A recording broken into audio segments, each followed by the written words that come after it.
Jill. Let me know who needs to go. Back again. Whose volume needs to go down. It's the big A-Lev with the Funk Doc, J Red. What's going on? And the brother Big Cril up in the building. Jill. Let me know who needs to go. Back again. What's going on? We still live or? Yeah, we live now. Go ahead. All right, yeah. So what's going on, internets? This is the Out the Box Radio, Out the Box talk show here. We got brother Cril, J Red in the building. Yo. And the Funk Doctor. Here to give you our synopsis on the top 10. We made it through 2020. Almost. 20. We almost made it. I feel like we need a Funk Flex bomb drop. You need the sound effects. Don't get gas. Cril was good. You usually go with the sound effects, bro. Oh yeah. Let me throw the sound effects in. We need a bomb, bro. Applause is fine. Applause will work. Applause will do for now. So, what y'all been up to, man? What's going on with y'all? Nothing much, man. Being with the family. Yeah, trying to keep up with all the music. Y'all was sending so much music at one point. I was like, damn, this is a bunch. It's been it was a great year. It's a great year for hip hop for sure. It's been the great and the worst all at the same time. You know what I'm saying? It's like open season. It's like this is what you get. Right. But we got a couple like really, I don't know, right? Just masterful works this year for sure. We got 2 from JLX. We got 1 from Nas. We got Alfredo. We got West Side Gun. We got a bunch, man. So I'm excited to get into hear what you got. Oh, Royce. You can't forget Royce the 5'9". Listen, man. We give too much away. We give it too much away. This is right now. I can guarantee you somebody's gonna get left out. Probably 2 or 3 people. No. We couldn't even get to. It's been that crazy. That's what I'm afraid of. Yeah. Real hectic. Well, in any case, internet's out there, just letting you guys know that this has been an awesome 2020 year. We're here to recap and give you our top 10 for 2020. The format is going to be as follows. We're just going to go in ascending order from our 10th pick all the way up to number 1. So I guess since I'm here first, I'm gonna set it off. My number 10 was guess I should have that ready, huh? I should have that ready. Let's do this. I know, and let me just apologize to the people out there that might have been tuned in. We were supposed to start at 9:00. I had to switch platforms. We was gonna do it through StreamYard, but I was having some issues with the camera. So we're on Zoom. So I do want to give people some time to come in the room. And we're gonna go through our top 10. And if you're able to hit us up in the chat and give us your some of your picks or your feels on this list, definitely let us know, man. But yeah, we're gonna get this jumping really soon. Yeah, so my top 10, and this is pretty much the same as last week. I'm not doing anything different. Nothing has really changed. Thank God from then to now. My number 10 pick is Jahari, my Samba unit, Madlib, and Kareem Riggins. Instrumental piece, and something I've been waiting for the longest time. I mean, that's the Supreme team right there, and they put this piece out, and I believe it was on Madlib Invasion Records. Madlib released it, and my favorite joint on it is number 8. The number 8 track. Everything is in French. The name of the album is called Pardon My French, y'all, by the way. So that's my number 10. That's a dope project, man. I remember when I heard that, it came out. It like there was talk about that project about to come out, but it came still kind of out of left field. I wasn't expecting to get that in 2020. But that's a nice pick right there. Madlib and Kareem Riggins. Yeah, two of my top favorite producers right there working on one project. And basically, you know, those dudes are real instrumentalists. Madlib, you know, yesterday's new quintet. Anyone who follows Madlib knows that, you know, he's not only just a beat maker, but an avid like instrumentalist. He plays many different instruments, and you know, Kareem Riggins is he's a connoisseur, man. I mean, he's somewhere in between the jazz world as a drummer. I mean, he has his own ensemble, you know, that he works with, you know, and then he's a beat maker. You know, he's in between the hip hop world and the jazz world. So for them to come together and put together a jazz, you know, instrumental project, I think it's dope, and it's worth checking out. People go check that out. Jahari Masamba Unit number 10. That's what's up, man. So that's a nice project to start with. Mark, you want to go next, brother? Give us your number 10. Well, no, not really. But and I'll explain in a second. But just to add on to what Al was saying, because Al was really he pushed me on this record, and I actually wasn't expecting the record to come out, and I wasn't expecting it to sound like it actually did. I was expecting more of like a Supreme Team, like kind of a beat centric, kind of like more of like Kareem's, like, you know, Alone Together, and some of his like Stone's Throw podcasts he's put out. Like, he's released a lot of beats and stuff. But this is jazz. This is straight. I mean, this is like avant-garde, really crazy. And, you know, Kareem's one of those guys, man. He's a treasure, man. He's like a polished gem that you can't even, you don't even see him when you're looking. But this brother can play. There's a song, I can't tell you the name of the song. There's a song where he's playing for like 3 minutes straight at breakneck speed. Like I don't understand how it's possible he could do that. And he's wigging out on a lot of these songs. And his style is so relaxed and laid back that you don't really, you have to really think about what he's doing. Right. And this brother, I mean, he played for Miles Davis. I mean, he played for Mogu Miller. He played for that last tail of just, you know, the original, like sort of the tail end of like the bop era, when he was like 17, 18 years old. So now for him to exist as a grown man, 40, 50 years old, and also being under the tutelage of Jay Dilla, it's like a crazy science experiment that just you don't know what the end result is going to be. Now he's collaborating with Madlib. It's just like, how do you go from Miles Davis, Mogu Miller, to Dilla, to Madlib? I mean, the sky's the limit for him. So that's something that just really just I haven't really gotten through it all, but I think Alpha really like just keeping my ear to it again and really understanding how great that is. And we all know Madlib, so that's one of them. I'm sorry, man. I can't. I've been coming up with like records, and I'm gonna tell you, I got like 50 records here, so I didn't really know the format of the show. But I'm gonna just shoot. I'm gonna just add like one thing. My favorite track on there is number 8, Etude Mon Rache. Yeah, I like the Riesling joint is crazy to me, probably because that's a lot of hip hop on that too.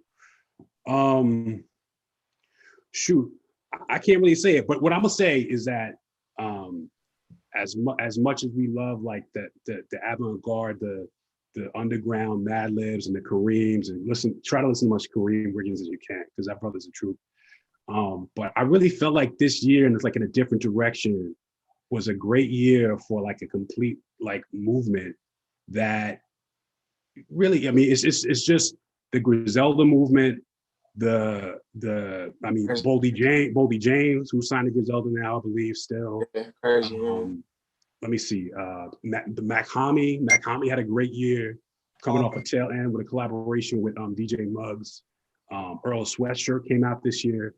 These are all guys who, like, I hate to lump them together, but they're kind of, Marcy, Mount Marcy. Yeah. So these are all guys who like really just like have been doing the same thing over and over again. Nothing has really changed, but we're all just catching up. So you see a guy like, Freddie Gibbs, get mentioned.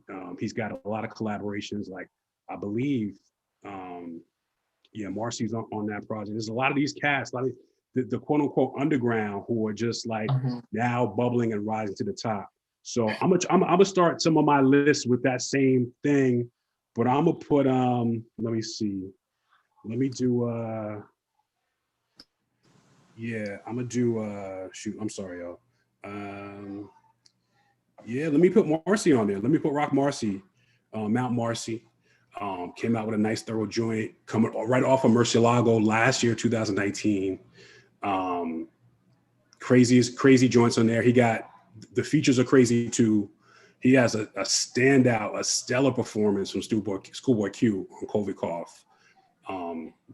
That brother, that brother is bubbling. He also had a great cameo on Streams of Thought with Stakem. That brother is serious.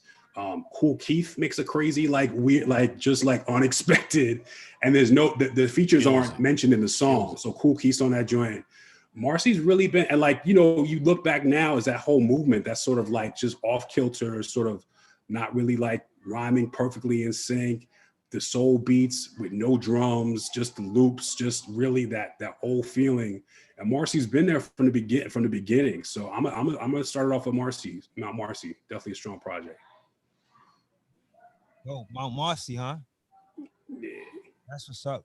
And again, there's no pattern to my style right here. I got the top 5 on lock, but the top 10. Yeah. I was working on my top 5. I didn't even Because man, I got 10 like top 10 is kind of tough, man. You know? Yeah, I didn't even really do top 10 like that. Well, yeah, this is good though. We off to a good start anyway. Mm-hmm. So, man. So we got Jatari. How do you say it? A level. I just say Mad Living Kareem Reigns. and we got Mount Marcy by Rock Marcy, right? For you, Mark. So yeah, that's what's up. That's nice. So J Red, man, you go ahead, man. Yeah. I was just recapping I'm like, which albums came out this year? Because I feel like there's some albums that came out last year that I'm still been like been rocking. But let's see. Damn. Let's see, number 10. Wow, I don't even know, man. I got my 5. I got my starting 5. Like, y'all asking me to name the bench. I'm like, well, not the bench. Might be disrespectful, but let's see. At number 10, I'm probably say, damn, I don't even know how to space these out like that.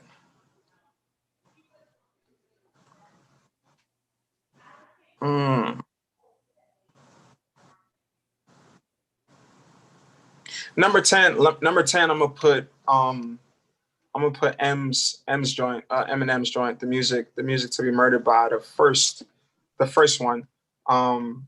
When it dropped, I wasn't really like, I'm like loosely an M fan. I'm not like a diehard M fan, but when it dropped, it was kind of unexpected, and there was some really solid songs and solid features on that project. He had one song, I think it's Black Thought, and I think Royce is Black Thought and Crooked Eye, and Royce and like going crazy on it. Let me see.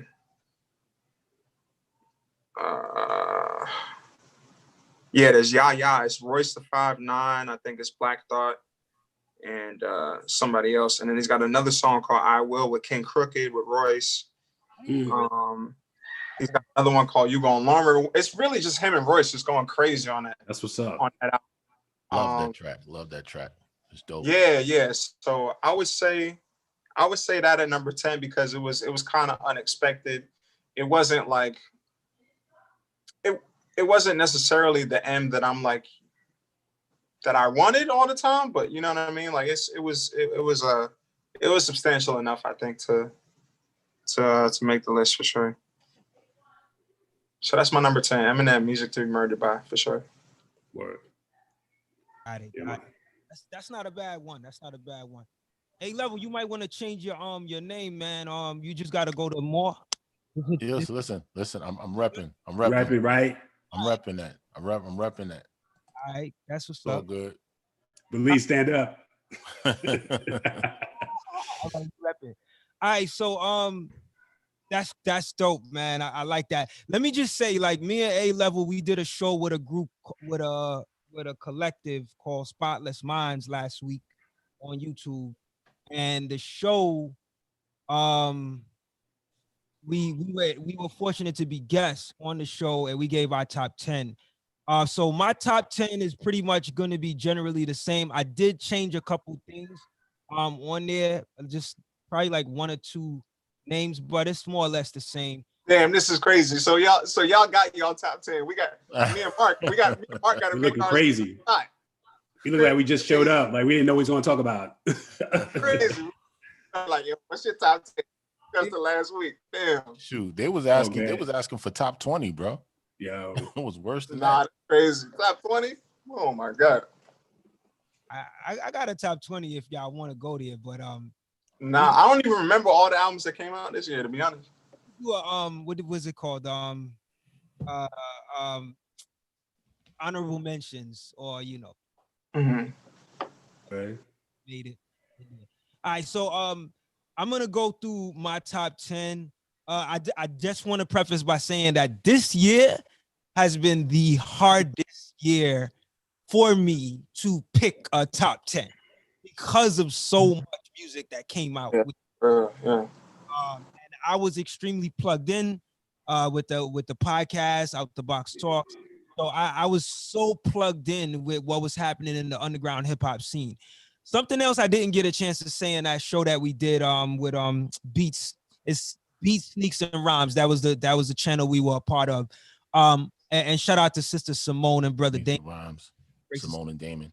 Yeah, shout out to them who hosted us on the show. It was our first time actually being on another show, so that's pretty cool. But I didn't get a chance to say this on that show, and I wanted to say it here today that this year was a year in which I specifically focused on hip hop artists that had something either creative or thought provoking to say in their music. So if you was on some like gangster, stuff, I wasn't really paying attention to it.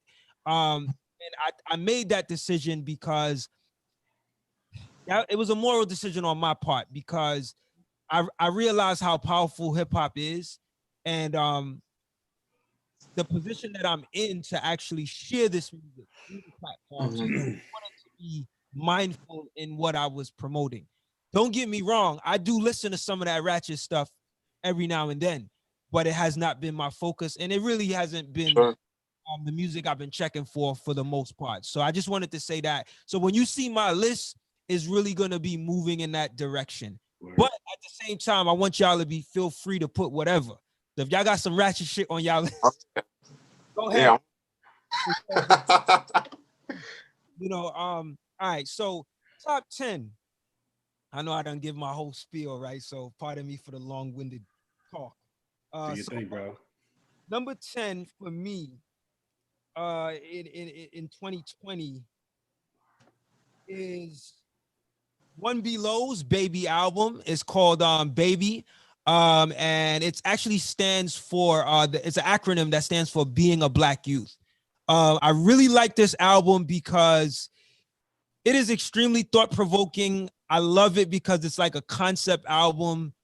One Below is such a slept-on MC. He's ranging from the Michigan area, but he reps Detroit as well.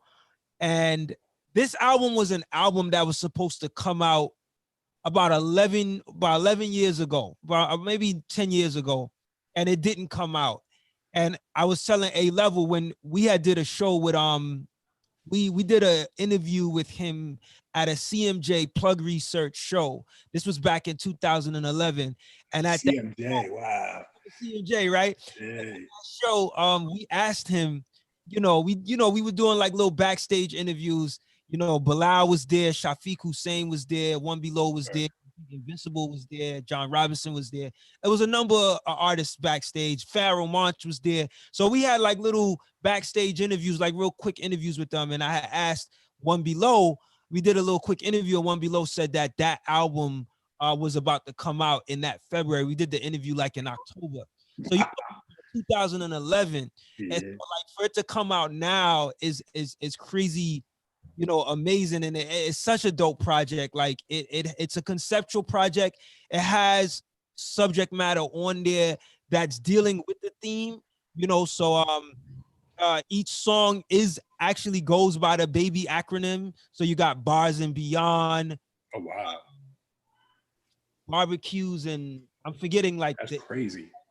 but each song is really talking about certain things that a black youth goes through, whether it be the challenges of being a black youth in this country, or just the fun aspect of being a black youth, or the relationships, maybe teenage relationships. There's a song on there with Jean Grey and Fonte, which is extremely dope. Yeah, of Classic course. Fonte. Royce is on there.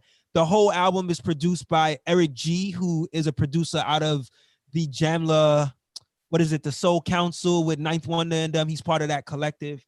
It's very soulful, you know. So very, very conceptual. And One Below is just such a talented MC. He has a lot to say. So that's why I put that as my top, my 10th album. So yeah, I know I said a lot, but there it is. That's my number 10. All right. Well, you know, for me, let me explain to everyone how I came to my top 10 for the year.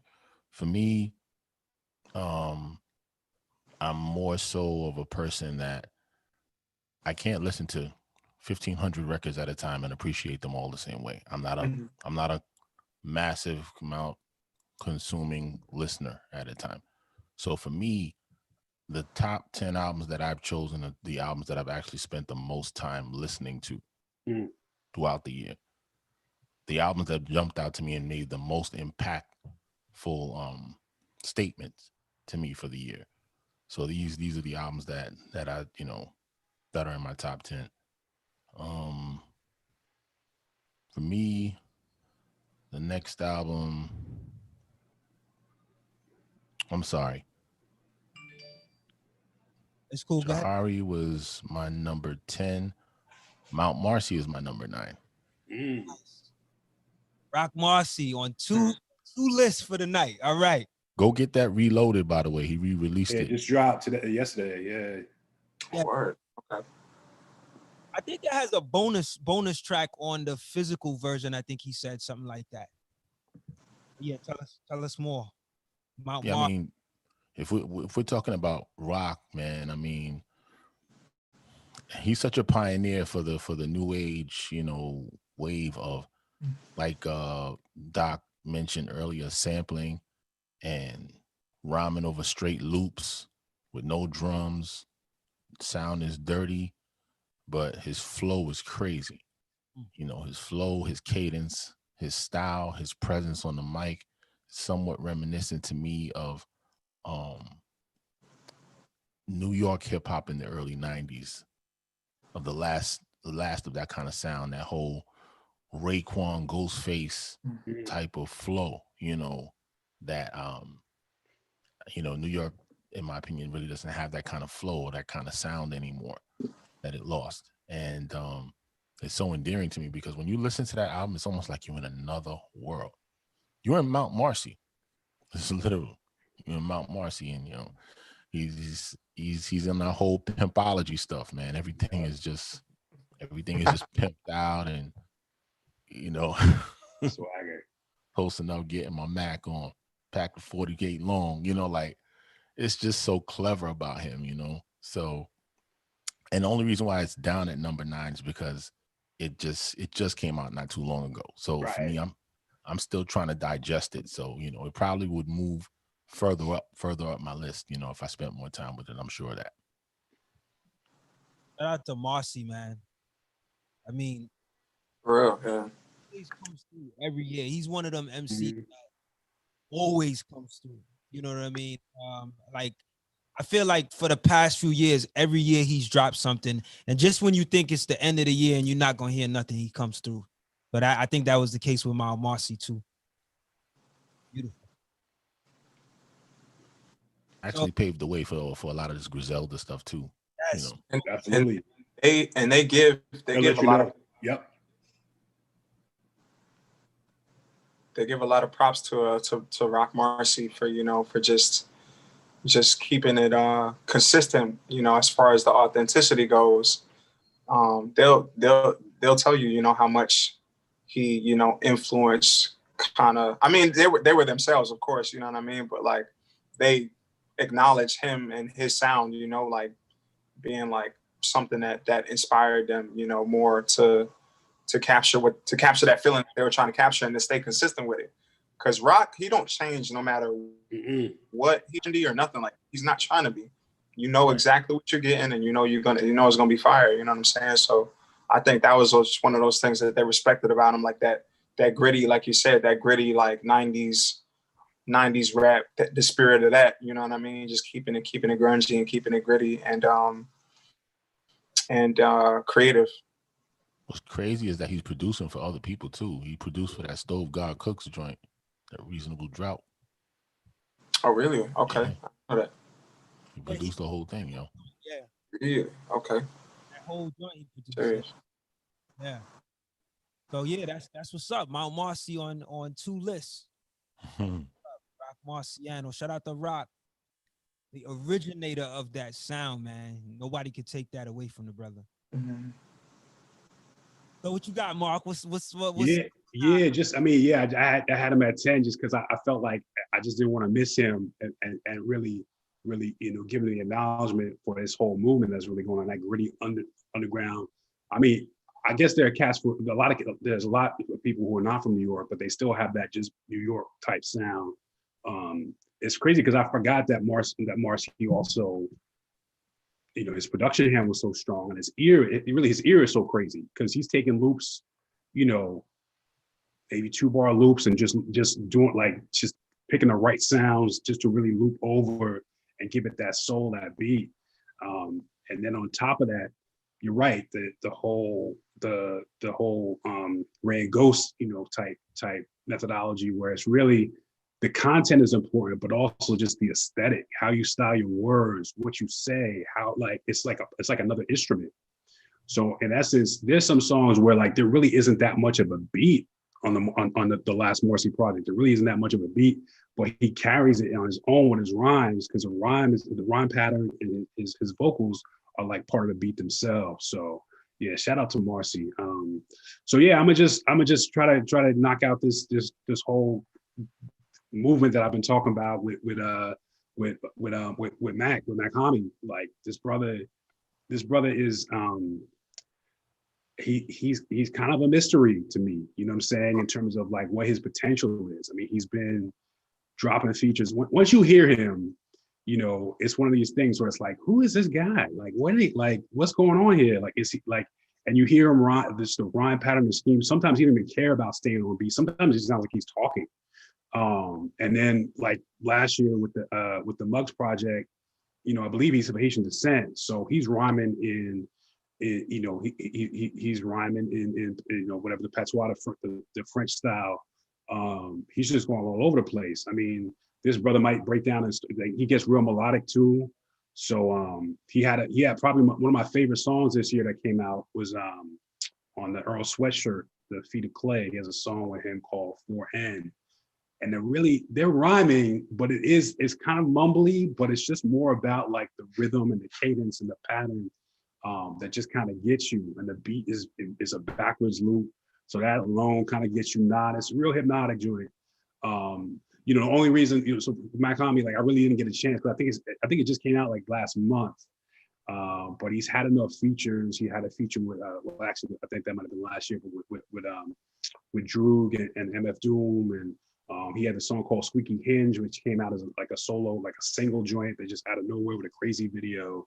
And the aesthetic, just you watch him, this brother just, if you ever see him in his videos, he's just you just can't figure him out. He's just one of these guys. It's just his style is real unique.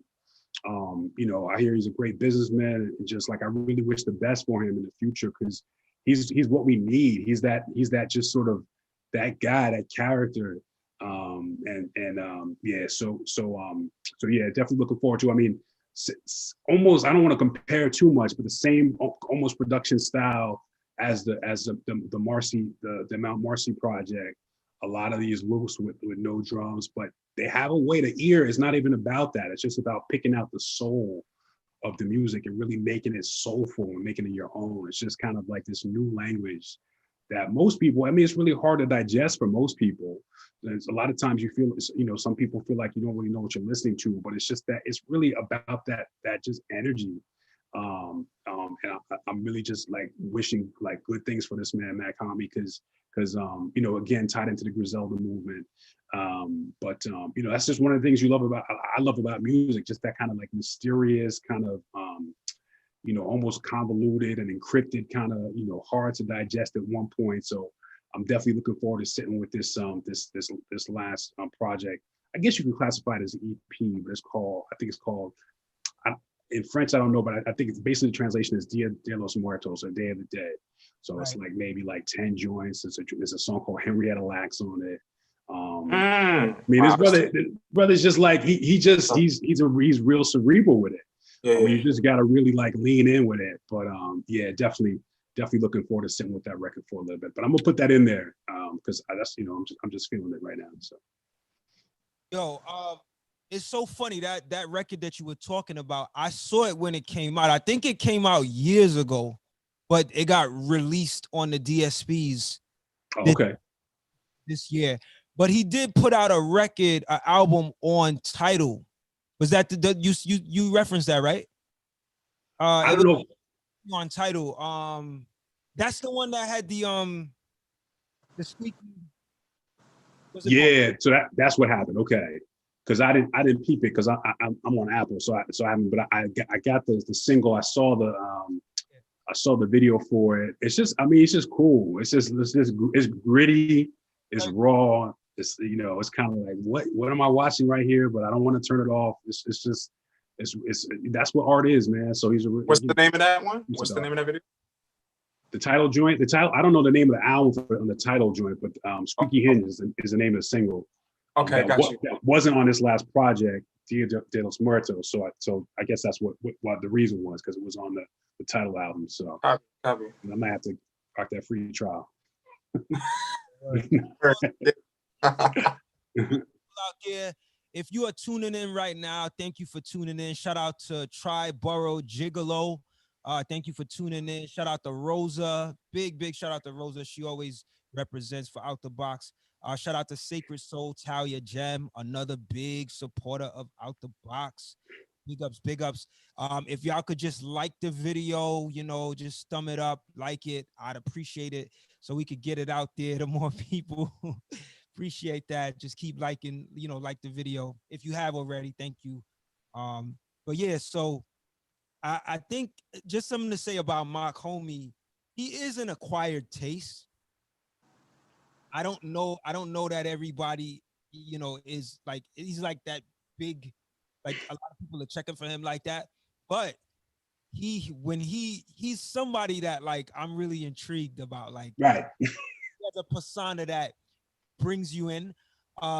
Sometimes for me it's a little difficult to follow everything he's saying, but you know what I think it is with Mach? It's like it's a feel. It's a feel that he gives you.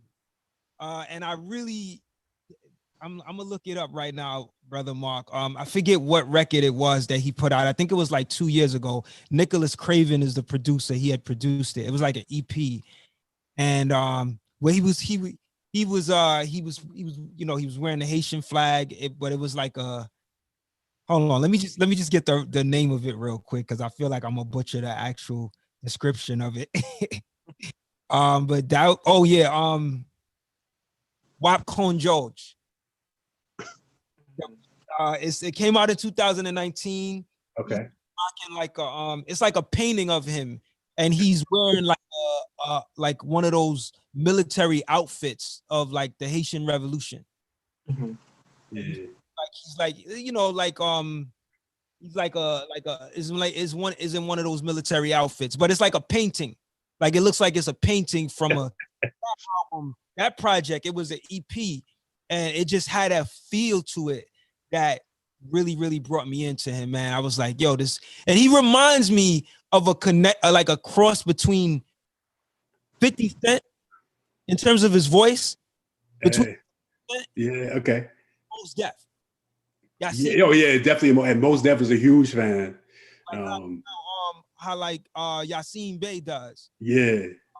Yeah, he's definitely a dope MC, man. Like Well, I think part of the reason now you mentioned it when you're talking about that joint is I think he's a little crazy, which I like that. You know what I'm saying? So I think that's what's intriguing. He's a little nutty, but in a good way. You know what I'm saying? Earl. That's why him and Earl linked up. Oh yeah, well, yeah. Earl's on another one, but yeah. But they're That's why I like those dudes. Yeah. I didn't even really know who Mach-Hommy was, but yeah, I heard him on that Feet of Clay jump.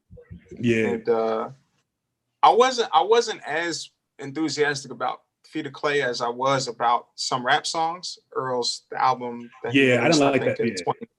Yeah, Rap Songs was dope. Yeah. Rap Songs was one of my favorite albums of that year. That opening track was like he's just on crazy. the beat.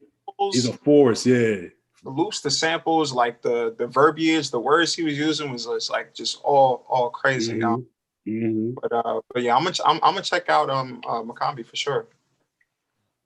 I mean, there's a project that he put out years ago called HBO, Haitian Body Open. That it's a lot of acclaim. Yo. Like, one of his earlier records. I think Preservation had some production on it. Oh, word, okay. We know it was produced for Mos Def and stuff. So yeah, that's what's up, man. So you going with Mach-Hommy as number 9. That's good. Do that. What was that you saying for Mach-Hommy's number 9? What was that? What was the name of the project again? I don't really know. I'm pretty sure it's like Dia de Muertos. Yeah, but I can't say it in I guess it's in Creole, but I can't say. I think it's Fete des Morts. So excuse me, my Creole brothers and sisters. I think the project initially came out years ago, but I think it hit DSPs this year. So it makes sense because most people are hearing it this year. So that's dope. Number 9. Yeah, I just wanted to big him up. That's really, I know it's like a bunch of Lucy's out there. There's not really a whole bunch out there, but yeah, I felt like it was still with the features and everything, just a great year for him, just the beginning. Dope. So all right, so am I next or Jared? We can switch it up if y'all want. Number 8, number 9, right? Still number 9. No, number 9. Go ahead. All right. So number 9 for me. I had this as number 8 last week when we did the show with Beat Sneaks and Rhymes, but I pushed it up to number 9 because I have another record that I want to put. So, all right. So I'll say this: Elzhi, 7 Times Down, 8 Times Up is my number 9. We did a show on Elzhi that we were all fortunate to be able to talk about Elzhi, in that show. And the reason why I put number 9, Elzhi's number 9, is because this project really, it wasn't like my favorite Elzhi project, but in terms of what he represents and, his level of lyrical dexterity, that still showed up pretty well on this album. I had to throw him in there, man. I had to give the brother his recognition. And it's a really solid album. Like I said, it's not my favorite album out of his catalog, but I mean, he gives it to you from beginning to end. I think my favorite track on the album is Thugged Out Zombies because of how he cleverly not just does his thing lyrically on it, but he does the story in a way that is really creative, where he he starts the story, he starts the rhyme at the actual end of the story. And that was pretty clever to see. And then there's also a lot of moments on the album where producer J.S. Swift just provided a really nice, soulful production backdrop for him that, you're able to really vibe, but you're also getting that lyrical prowess, from Elzhi. So 7 Times Down, 8 Times Up is my number 9 pick. Mm-hmm. Yeah, that's solid. I'm trying to think. Number 9, I'm probably gonna go Alchemist and Boldy. Okay. Boldy James. Okay. When I heard that album, I was just like, yo, this is, it's all kind of in that same vein of that, that Griselda feel with the samples and the, the souls and the chop ups. But yeah, I don't know, just everything about that album, like the production, Boldy, like the way he raps, the way that he uses his voice is like very like he's not trying to rap fast. Like he's trying to make sure you get every single syllable, like, you know what I mean? And he's like drawing out syllables, and I don't know, man. The album just has a it was a refreshing, you know, like to hear that this year. So and I'm you know big on anything, like anything Alchemist, I'm a rock with it, because that guy's just a, you know, just a legend. It's like the same way that we, you know, respect, you know, Dilla and Madlib and all, you know, like I feel like Alchemist definitely in that conversation too. So Nice. yeah, number 9, Boldy and Alchemist, Price of Tea in China.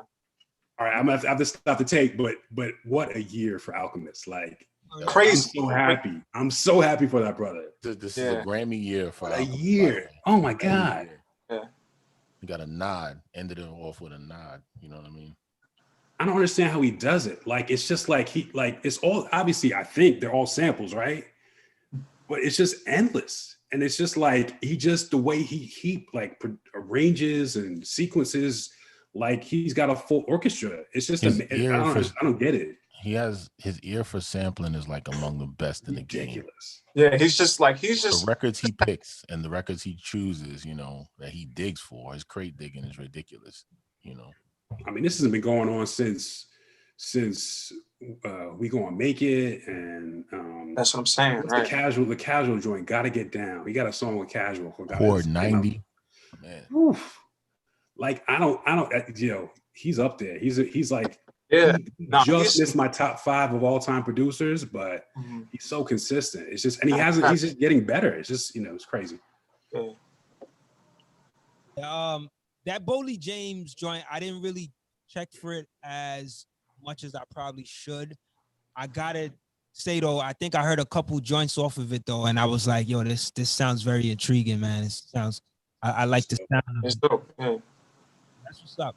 I like the variety, man. Like we had that was the thing when we did the show last week with Beat Sneaks and Rhymes. We had a nice variety too, so I'm liking that. We got some different things, you know, different projects from each of us. Oh yeah. Shout out to Vince Staples too. I think that was my favorite joint on the Boldy James joint. And Vince didn't drop an album this year, I don't think. But no. Yeah. My brother's his what's it? Hey Young World. I know we're getting ahead of ourselves with the allegory, but that Hey Young World, that brother's crazy. But the Boldy James album, I'm feeling that joint. I'm glad y'all are mentioning these albums, because it's just like Elzai, because I couldn't fit them all in. So I'm glad y'all mentioned these albums. Remembering them right now. So that's nice, man. Alchemist, get Alchemist in there. So A-Level, what you got? I got at number 8. Don't Fight Your Demons, Arrested Development. One of the more solid albums, surprisingly, from a legend like Speech. You know what I'm saying? We had one of the hallmark interviews of our career, you know what I'm saying, with this dude, man. He gave us a lot, you know, but the album just left an impact on me. For him to be at this stage in the game, still making this kind of music, album was very fresh and vibrant. One of my favorite tracks on the album is Sunset in Ghana. Album is produced by Configure. You know, the beats. There's a video for almost every track on here. You know what I'm saying? It's very visual and right spot on for the times that we're in right now. You know what I'm saying? With the whole racial explosion and everything like that. So, definitely this album, that Sunset in Ghana is my favorite, but you know, you also have Ecclesiastes on here. He also has a track called Moses, which is very interesting. You know what I'm saying? Got the Speech from Arrested Development, man. Dope project. Yes. Yo, shout out to y'all. Shout out to y'all for that interview. Because it was cool to see how, like, he's known Configure for such a long time, and to see his admiration for him and the working process. So really, you know, y'all gave us a real in-depth, you know, perspective of how that album came to be. So shout out to y'all as well. But yeah, that was a great interview. Yo, good looking, man. You know what's so crazy? That interview in itself, like I had family members, like the most time, Right. the most family members has that I've ever had watch that interview and tell me how much they liked it, you know. And I think it had a lot to do with what he was talking about, his story, you know, of course his religious background, all of that connected with people. So it was dope. It was dope. So that was dope. A-level. That was a great one, man. Yeah, man. I mean, to see somebody like, and he's, you know, in a secular realm, not ashamed of the gospel, you know, just constantly putting that out there. He loves the Lord, you know. It was just spoke volumes to me, man. You know. So that's what's up, man. I like that. Arrested Development. Don't fight your demons.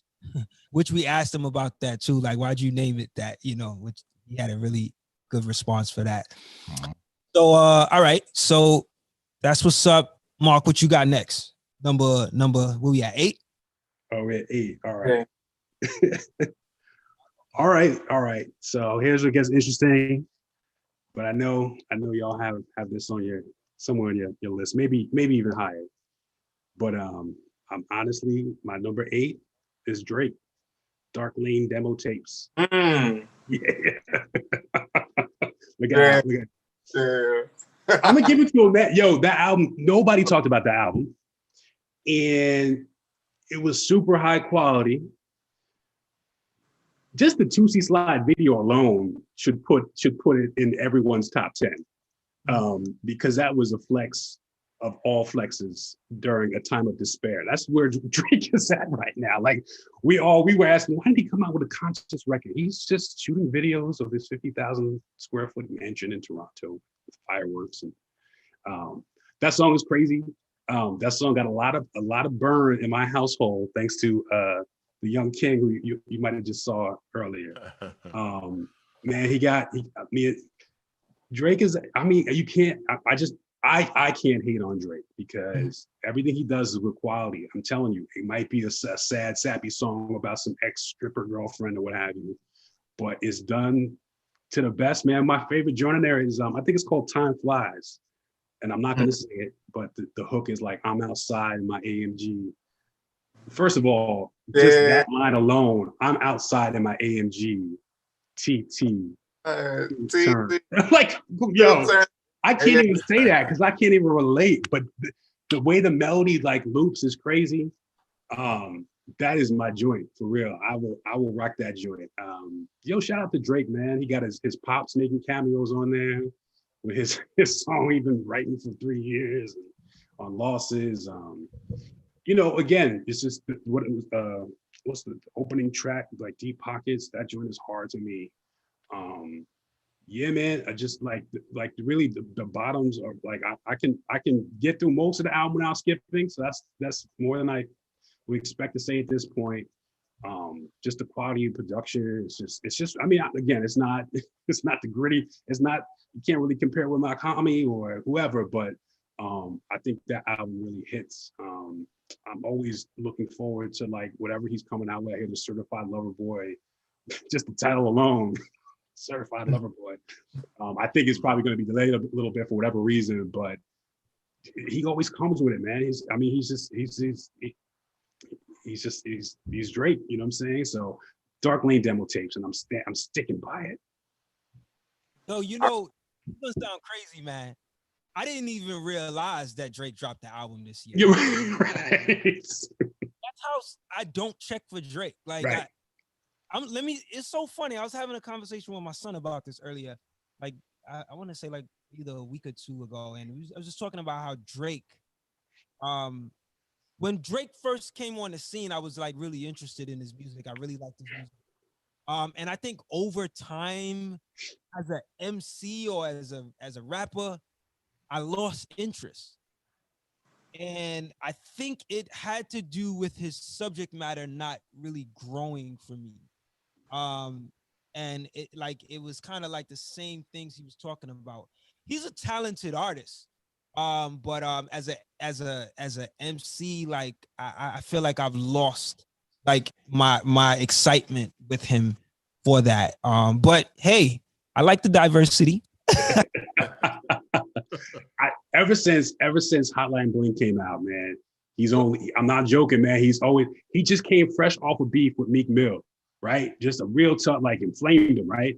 And then he just decides to drop Hotline Bling, which is like a huge record. It's just like, there's no rules with this man. Like that's gangster in itself to come out with, and doing like the bachata and all, like, like he's just, he can right or wrong, he can really straddle that line between just being hard and being a pop star. And because came out with a song, I think it was with Khaled called Grease maybe, or something like that. And he's like, they pitched up his voice so he sounds like he's like 15 years old. It's the craziest thing. And anybody else would have lost all credibility. They would have ruined their career. But he just keeps doing it. So yeah, gotta have some Drake. Gotta have some Drake pumping in the house at some point for kids, the wife, me, whoever. So I'm gonna shout him out. But again, yes, you're right. The content is what I can't relate to it. And but I mean the song. I mean, he knows how to make a song, and I'm gonna give him his props for whatever. It's artistry, however you want to look at it, in my perspective. Let me just take a moment to shout out the people in the chat. We got John Robinson. John Robinson is in there. Little side, John Robinson. Shout out to John Robinson. Oh, John Robinson. Oh, he just made it. That's what's up. Peace, brother. Shout out to Triborough Gigolo. He wanted to shout you out, Marco, on the hoodie. He said nice De La hoodie. So big ups to Triborough Gigolo. Shout out to Rosa again. Thank you, sister, for joining the stream. And please, people, continue to like that video. Like the, thumb it up, because we want to get it out there to more viewers. And who else is on here? Ballet 733. Thank you for joining. He said Alfredo is overrated. I didn't see the big deal. I agree. Shout out to John Robinson. And yeah, man. So yeah, just keep liking that video so we can get it out there. And thank y'all for tuning in on Out the Box TV. So yeah, so we got Drake. I think that's the biggest surprise of the night. Maybe we got some more surprises. Who's next? Is it me or you, Jay? I'll go. Dang, number 8. Let's see. I'm probably gonna say. I'm gonna say "Pray for Paris." That was a fire record too. The beat selection on there was crazy. I thought the features were pretty gravy. And the album artwork was crazy too.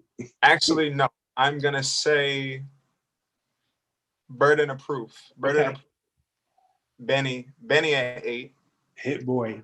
Yeah, Benny at 8. Because I mean, yeah, the album was for sure crazy. Like the production was crazy. I enjoyed it. Benny, yeah. So I think Benny, Burden of Proof at 8 for me. What's up? I think. Well, I'm not gonna say anything. That's the one with Is that the one with that Hit Boy produced, right? Yeah. Producer of the year. Man. Yo, craziest year I ever. He's just doing albums now. He's not even doing just songs. He's doing whole albums. The whole out, like he's got any pocket for you guys. Any pocket you want. He beat Sean, Nas, Benny. I'm pretty sure there's somebody else out there that he EP, like producing an album front to back, dog. Like that's he's crazy. A chameleon, dog. He makes them sound the way they're supposed to sound. He comes into their world. You know what I mean? It's absolutely ridiculous. Yeah, he's having a hell of a year for sure as a producer. He did the Blinding, right? He did the Blinding. Off of Jay, off of Electronica. Actually, him and A-Rap worked on that, I believe, together. Okay. What was that, Cril? I said, when did Burden of Proof drop again? Was it like, it was in the fourth quarter, right? Like it was late. It was late. It was like 2 months ago. Yeah. 6 weeks. So I like that. So number 8, for me, I didn't include this in my last show, but I had to go back and just, reconsider my top 10 again. And number 8 is from a MC that is, not a lot of people might know who he is, but in the underground, if you really tapped into the underground, you probably would know who he is. His name is Proven. He put out an album called Clandestine Rituals. Um, the album actually is very, you can't, it's, so in order for you to get it, I think you have to purchase the physical CD. It's available on Bandcamp. I think initially it was out on Bandcamp where you could purchase it, but like digitally, and hopefully he'll put it back out digitally. But this is my first year learning of Proven, and he's a very thought-provoking MC. He definitely touches on subjects that'll make you think. Not your traditional sound. Like he really sounds like, that raw underground hip hop that we know from, like, how you say, like that Def Jux era. But very thought-provoking subject matter. His music really requires you to listen and I think he's just a refreshing voice in hip hop. And I put him as number 8 for his album Clandestine Rituals. But he did put out another project this year. I think it's called Asiatic African Arts or African Asiatic Arts. I might be getting the actual the order of the actual title wrong, but that was another project he put out, which is also available on his Bandcamp page. I gotta say, Bandcamp has been a big,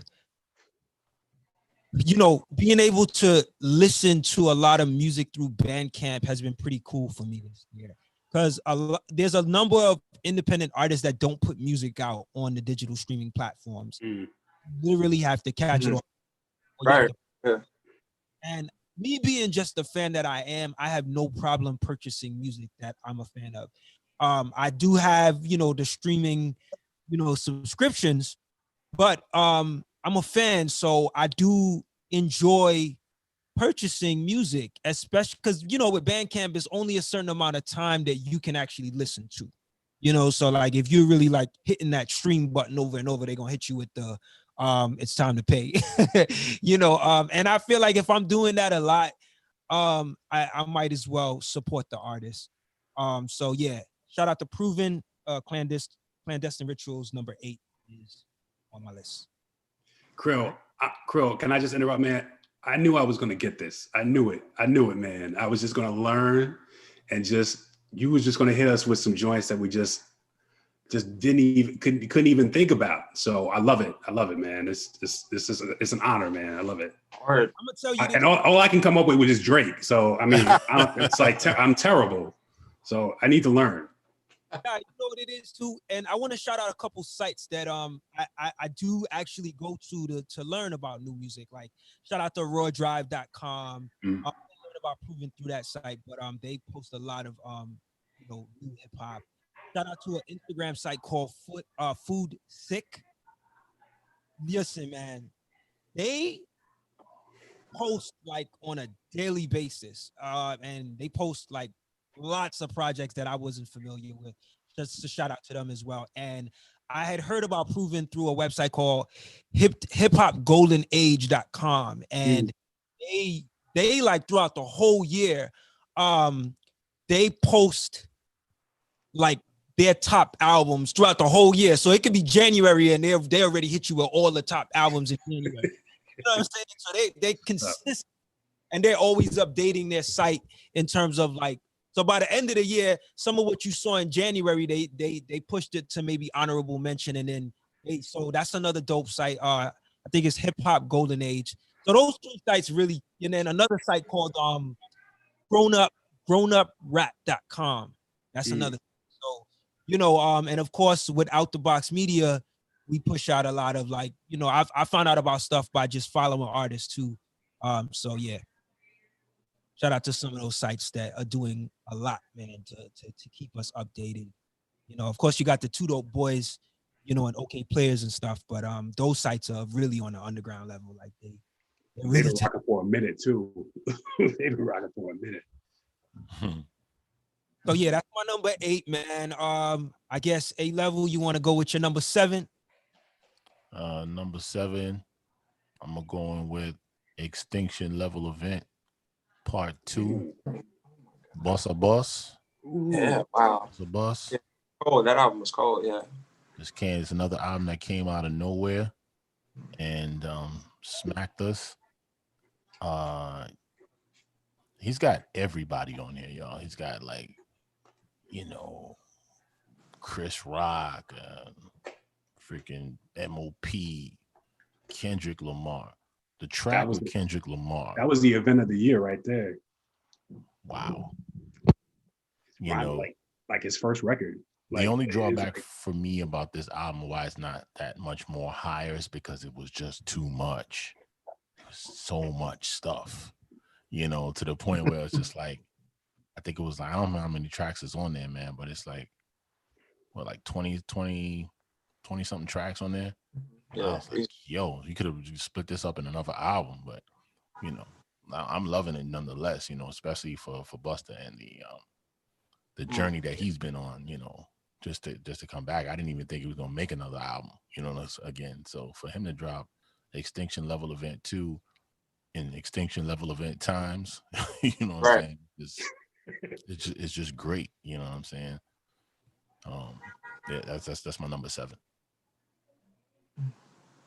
That's nice. Yeah, Busta's project. From the minute I heard it, I was like, "Yo, this is powerful." Yeah, like Busta did his thing, man. And I don't think people were. I was hearing about ELE 2 coming, but I wasn't sure if we would get it this year. And he actually really delivered. Shout out to Bale 733. He said his best joint was the one he did with Rick Ross, Master 5. That was the one they did the video for too. He did a video for that one too. Yeah, he has a video in there where he's riding on a shark, you guys. You know. That's MOP. Real. He's riding a shark. No CGI. No stunt man. I love Busta's sense of humor, yo. It's crazy, bro. You know? Busta's always had the vision when it comes to videos. Always. Like, put your hands on my guy. I was, the other day I was just watching the Give Me Some More video. That video, fantastic. Like, that's one of my favorite videos of all time. Classic. What's the joint where he did the Give Me Some More. What album was that on? That was the ELE 1, right? I think so. Wait, let me see. I like the joint where he did the whole Zamunda joint. Was that Put Your Hands Where My Eyes Can See? He did the whole Coming to America opening scene. Boy's crazy. Busta's one of these guys, man. It was funny, like, so here's a couple of stories about the album. The album artwork is actually made by like an artist, like I guess it's a painting or a sculpture. He had bought. He was the first one. It was the first one. The first one. Yeah. He found out about the artist at some art show, whatever. Somebody told him, maybe it was Swizz or somebody was like, "Yo, pay attention." So he bought like 4 pieces of like that collection, and actually, that was like maybe 5 or 6 years ago. Decided to put it on his album cover. The other crazy story is that the Kendrick joint has obviously a Michael Jackson sample. That Michael Jackson sample is like, it's not really a song. It's like, it's off of like a reel. So it's like a 2-inch reel that he purchased like years ago, and keeps all these 2-inch reels of like James Brown and who knows, Prince and Marvin Gaye, keeps them in like refrigerated controlled storage rooms. That's and use that as the sample. That's like Busta he's on something. Busta is on. Bro. So shout out to him. He's really, he just lives it and loves it every day, man. That man, he enjoys life and knows how to live it. So shout out to Bus. Wow. If I'm gonna use the sample, I'm gonna pay myself, bro. Right. Yeah. It was just, he's just like, I'm gonna just buy this and someday I'll use it at some point. And that's what came about. So, but absolutely. So, all right, I'm gonna just cut to the chase. I forget what I was gonna do. I think I'm gonna put I don't know. It's a tie. Where we at? 8 or 7? 8. Number 7. 7. Shoot, I'm gonna go with Static Selector. Static Selector, I forgot about this album. I forgot it even came out, to be honest with you. And I just started listening to it like maybe a month ago, something like that, 6 weeks ago. I know he's nice with beats, and I know he's nice. He has a real flair, a real great taste for, like, you know, the golden era, what you want to call East Coast hip hop, real lyricism. But he put together a real, like, a lot of times you get these compilation type things with different artists and it kind of like doesn't make sense. And he put together a project. He put together a whole like body of work. The Dave East and Method Man joint. Dave East, man, yo, I don't know if I gave Dave a lot of credit, because I know there's a lot more to Dave than just rhyming. Like, you know, I guess he's a sex symbol and he's, you know, this hard, tough guy. This brother can rhyme. His voice is crazy.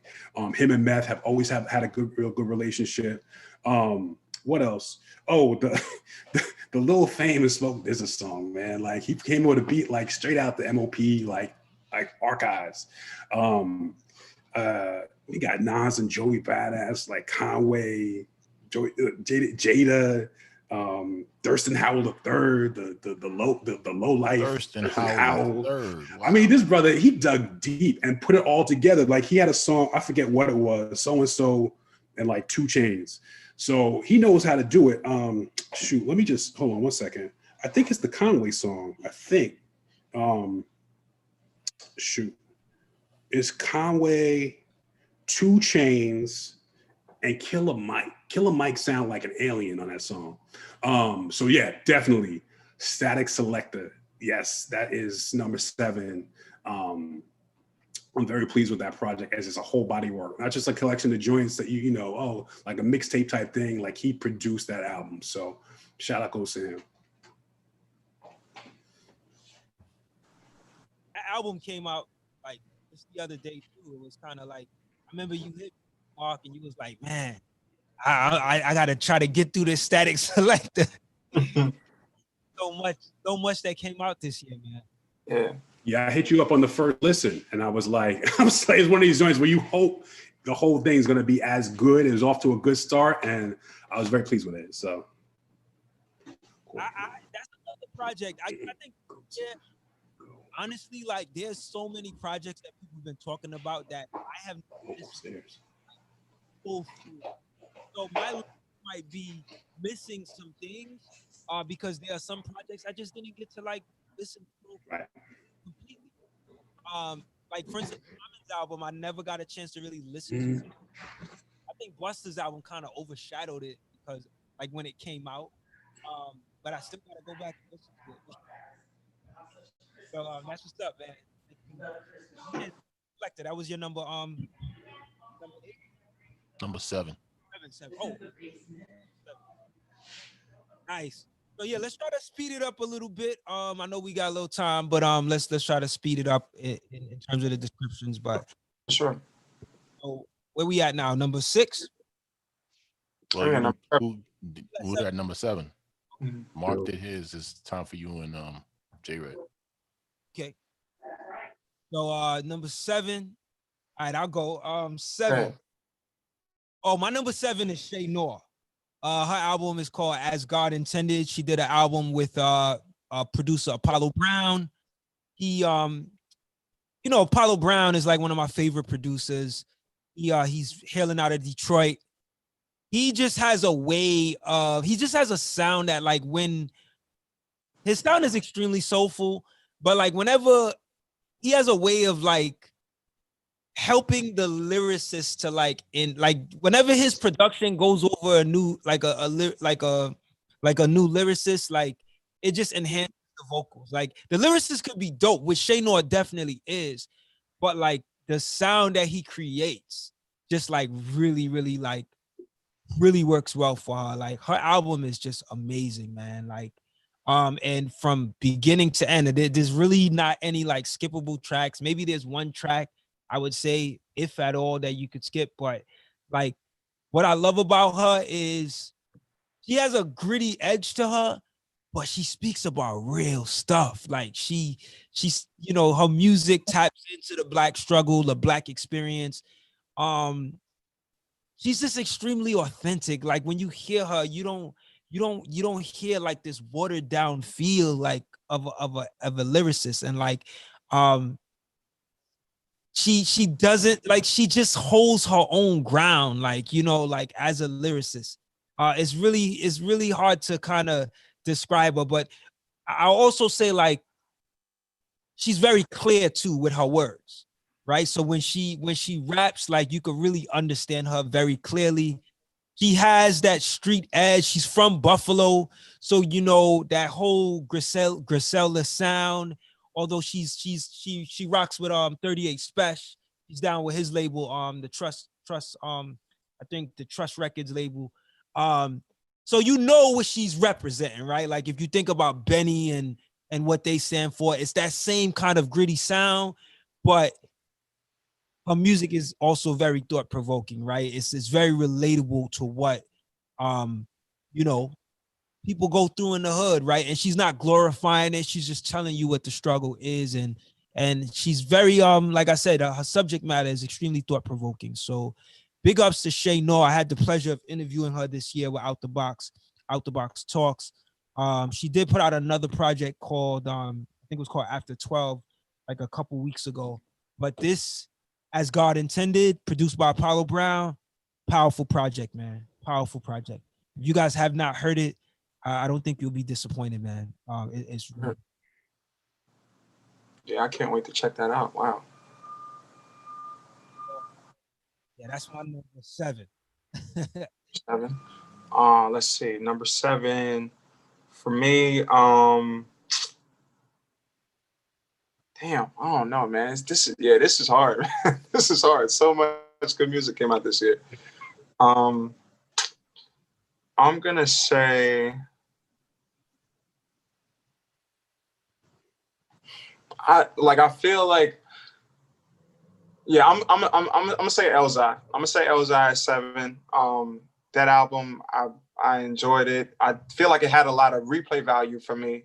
Because it wasn't like I feel like that Busta album probably would have got 7 for me, but I agree with Al. It was just a lot of music. Like it wasn't an easy like that's not really something that you like listen to casually, like that album. Like I feel like Busta's album like is something you really got to be tuned in, paying attention to the whole thing and it's, you know, how many 20 some songs, like, you know, you got to be like, I feel like that album really, not that Elzai's doesn't require your full attention, but I feel like it's more of a casual listen. So therefore I just, you know, ended up listening to Elzai's album a little bit more. But yeah, I really liked it. Light One, Right One, great. Early Bird, Night Owl, fantastic. Thugged Out Zombies, fantastic. Even the Jason joint, like just thematically, I felt like that album has so many conceptual songs, and that were just very, not only like fleshed out very well, but also just like put together lyrically, you know. So Elzai, number 7. That's nice, man. So you pushed it up a little bit further than me. That's good. So that's the second. I think that's the second project we got where it's 2 of us.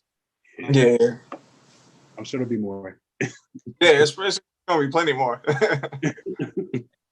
I think we're gonna be, but I'm interested. So we counting down. All right. So A level, we're gonna go with number 6. Benny the Butcher, Burden of Proof, number 6. There we for go. me. Best track on here for me, One Way Flight with Freddie Gibbs. Crazy. It's crazy. One Way Flight.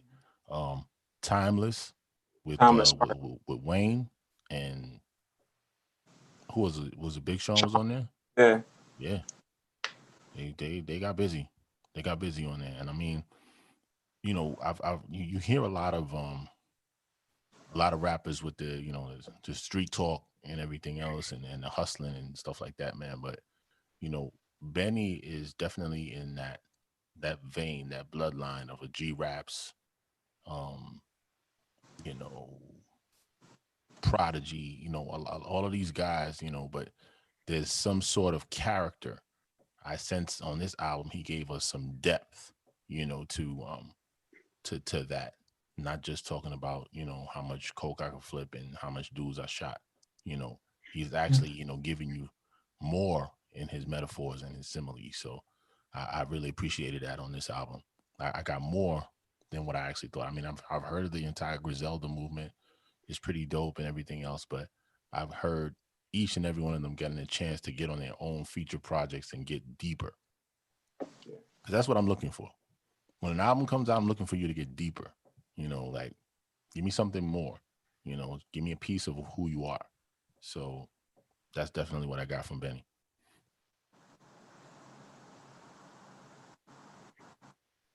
I'm sorry? I said that's another one because I think it was Mark, right? Who else named? Oh, I have been. Yeah, J Red. Right. Yeah, so that's what's up, Benny the Butcher. All right, so number 6 for Mark. Yeah, Benny was up there. Well, not really, but I mean, it's just a tough year, brother. It's like it's so tough. It was a great year for Griselda, absolutely, and I feel like it's just they're not even at their peak right now. They really haven't like gotten to that. You know, everybody wants to get to that crossover, you know, acceptance. But yeah, I thought the Benny was a great project. I think just for me, just the feel and sound of Pray for Paris, it put me at where were we at 7, 6, 6, 6, 6. Right, I mean, you see 6 3 times, but yeah. First of all, the Pray for Paris, the album cover for me is amazing. It's got all the West Side like jewels that he wears on them with the crazy beheading scene or whatever. The intro, the 400 million plus tax intro. If you really listen, it's like an art auction. And yeah, is buying $400 million painting over the phone. And then that's the whole aesthetic, especially with West Side Gun. Just comparing this high end, like, you know, these high art, you know, highbrow art. Talk about George Condos, but he flips it to George Bondo, and then at the end he's talking about the Claiborne kick and Shawn versus Ric Flair, like combining the wrestling with the high end and, you know, just all that. Shout out to Wale. Wale's on that joint. He's kind of cut from that same cloth as well. So that a highbrow and lowbrow put together, they came up with a great collaboration together. Who else? Oh, the Tyler feature. Who would have thought? Crazy. See, that's the thing. Like these brothers, even though their sound is very like gritty, very regional, very sort of just like avant-garde. I mean, they've done features with everybody, and it just doesn't stop. I mean, even so, West Side, he actually came with another project. He came up with 3 projects, I think, this year. Fly God is Awesome God Part 2. What's the other one? Look Who Made the Sunshine. Right. And I think there's a song with like Busta Rhymes and the Ruler, Slick Rick. He gets 2 features from Slick Rick. But Pray for Paris definitely doing $500 ounces with Freddie Gibbs. What's the other one? Allah Sent Me with Benny the Butcher. Claiborne Kick with Boldy James. Like, I mean, it's just, and it's again the same sound, but it's just like one of those things. It's like I don't know. I'm an old head, so Clark's like I forever buy Clark's. They might be different shades of brown, but I gotta have them all. You know what I'm saying? So that's how it is with Griselda. Like the songs, they kind of sound maybe the same. It's come from the same cloth, but it's just that different. You know, every time they cut it a little differently. It's just, you know, it's just they're a powerhouse, man. And to think that, you know, one guy could come up with 3 albums in 1 year. You know, they weren't all like in the top 10, but their process is very different. Their process, I mean, they basically make albums in like 48 to 72 hours. They basically just camp out. I know Derringer's a big part of it. Beat Butcher's a big part of it. And even for what I'll get to Conway, he reached out to some other producers. He really kind of honed in a little more on his project. But you know, I mean, this right now it seems like it's an endless fountain for Griselda. So I'm gonna pray for Paris up there at S6. Okay, number 6. All right. So you want to go J Red or you want me to go? Oh, for sure, I'll go. At the 6, yeah. I'm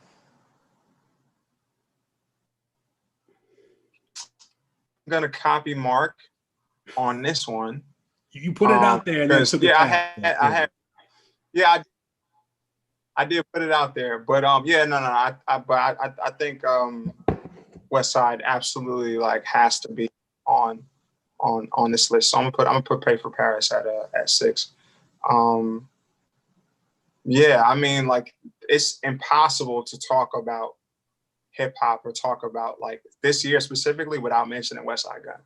Like, from his work ethic to like the aesthetic that he gives off with his sound. It also is interesting to see how the three of them are like the three Griselda members, or four, I don't know if there's more, but Benny, Conway, and Westside, how different they are, how different their styles are, and their aesthetic is.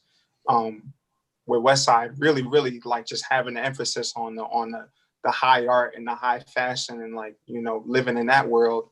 And Conway and Benny, like, you know, still having their own style. They're not trying to emulate each other, like, but they just mesh well.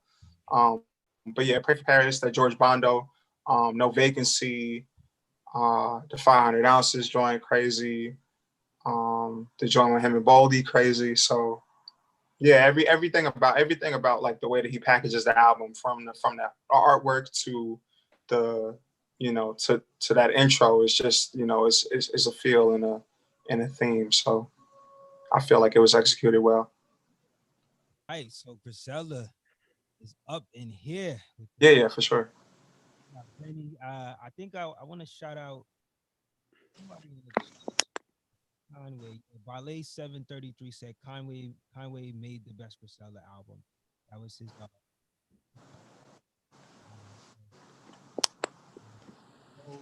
There's still more to go in the list. We'll see if Conway shows up. But yeah, I actually really like Conway too. There's a line on that Benny the Butcher album where Conway, it's such a dope line. He says something about, like, I think he's referencing like when his girl met Beyonce or something like that, and he just says something. Right. Yeah. Like, yo, yeah, that was hard. Feel but you could feel like that, you know, the energy of what he was going through in the rhyme, you know. That was a dope line. Shout out to Conway. All right, so that's number, what's that, number 6? Yeah, we're on number 6. So for my number 6, is an artist I also got a chance to interview this year. You guys have probably seen like a lot of my list, people I interviewed. But there are some people on here I did not get a chance to interview this year. So it's cool. But yes, number 6, I will put Mickey Fax, Warped Collages. I really like that album. I actually wasn't expecting it to be so good.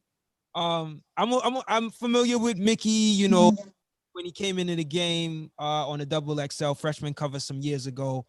But I have to honestly say I haven't really listened to any of his albums prior, and he's been around for a minute. But because I was so plugged in this year, I found myself listening to more music, so that I could share it on the Out the Box social media sites. And when I listened to Warped Collages, I mean, I was like blown away by the music. There's not one track on there that's skippable. The music is extremely, like, it's heavy. It's subject matter based. So like every song represents some type of theme, some type of meaningful subject. And because he's so dope as a lyricist, like it really, really shines. Like, he has a song called A-, and he's pretty much rapping about the letter A, but, you know, using so many different ways to describe the letter A and the characteristics of this letter in this actual song, right? So it's like clever wordplay. He has a song on there called Colors that it, it has that clever wordplay, you know, referencing colors as well. Like just a lot going on that project. I think if you guys, and it's on streaming platforms, so it's called Warp Collages. So if you go, you know, look it up, I think you guys will actually enjoy that too, man. If you're into like the lyrics. But the other thing about the album is not just lyric heavy, like the music sounds really good too, like the production. I'm not sure who did the production on the album, but the production is really good. He talks about fatherhood. He's one of the few artists that I know that actually talk about financial freedom in his, like, you know, like kind of like what Jay did with 444. Like he does that in some of his music. And I know earlier in the year he did a I don't know if it was earlier in the year or late last year. He was on a show called Earn Your Leisure, or YouTube channel that they give like a lot of tips on financial, you know, practices, best financial practices or wealth building practices. And he did a freestyle. 100-bar freestyle on like a financial lesson, like, and I've never seen anyone do that at that level. So that and so like he's really he gives those kinds of gems in his music as well. But as a lyricist, man, a New York lyricist, he's really talented, man, and he really showed in this album Warp Collages. So yeah, that's my number 6. I just in my library. I just added it. Yeah, check it out. Check it out. So we are down to number 5. Do y'all want to switch this up? Switch up the the order. How y'all want to do? Should everybody just give their 5 and explain their 5? We could do that. We could do that. We just kind of just go through it. How y'all feel about that? Everybody cool with that? All good. It's all good. I just want to just shout out to everyone that's watching. You are in tune to Out the Box Talks at this time with brother Cril, Funk Doc, Mark, and J Red. So we're doing the top 10 of 2020, y'all, just in case y'all just tuning in. Want to shout out to Prince Paul, Papa Bear Johnson, who's checking on us right now. Yeah, that's the family. That's the family. It's the ill basis right there. Paul? What up, Paul? Yo, we need to get Paul on here. You crazy? Paul, get on here, man. Paul was like, "Hey, what's going on?" Paul, get on here, man. Paul, you want to talk music? Talk to that boy, man. Yeah, boy. You gotta come up on the show one time, Paul. Yes. So I'm just gonna let it be known that my next top 5, 4 of the 5 are Grammy nods. 5 are Grammy nods. I'm letting you know that right now. So you guys probably already know what they are. They would be. Let's do this, A-level. I'm sorry to cut you off. Mm-hmm. Let's do 5 to 3 in that order of us running it down, and then the 2 and 1 we'll go back to the original order, each one going. What y'all think? All right. Because I want to have like a drum roll countdown. Okay. Word. That works. Yeah, 11. Sorry about that. I got Alfredo at 5. Nice. Freddie Gibbs. Grammy nod. Alchemist. The Allegory. Royce the 5'9" at 4. Okay. Nice. And King's Disease. Nas at number 3. All right. Yeah. Sounds about right. Bro. It's a solid 5 to 3 right there. Bro. Top 5. That King's Disease, Nas made me look ridiculous this year. I'm glad. I'm happy he made me look ridiculous, yo. I'm having so much fun listening to that album, man. It's a straight playthrough. Like, it's a generational album. Anybody can listen to it. Anybody can get into it from all ages. He connected the gap. Yes. Brought it together, and with, of course, with a producer as masterful as Hit Boy. I'm like, where did this dude come from? You know what I'm saying? Like, wow, you know, you could just play it. You could play it and doing your chores. You could be outside playing basketball on the court, and it's crazy. You know, from Car 85 to Blue Benz to the opening track, King's Disease, where he explains the title. You know what that means. It's just exactly what you expect from Nas, which is nothing but greatness when he's in his element. When when he has the right kind of music there. So yeah, that's my 5-4-3. That's what's up, man. That's what's up. That's that. I can't, like I said, I can't argue with that, man. Those were some of the best projects of the year, man. So what you got, Mark? Yeah, man. So yeah, we're definitely going to overlap a little bit. I actually have Conway at number 5. Oh, you met Kanye, Conway. Excuse me, Conway made it. Was that 40 Oh, and he Slick? said Kanye. You want to put Kanye up there? Did he have a record? Yeah, I know he you got want a to put him record. up there, Cril. Come on. Like the Is top he of the number year. 1? He's number 1. I'm messing. Yeah, Jesus yeah, King. Conway is up there.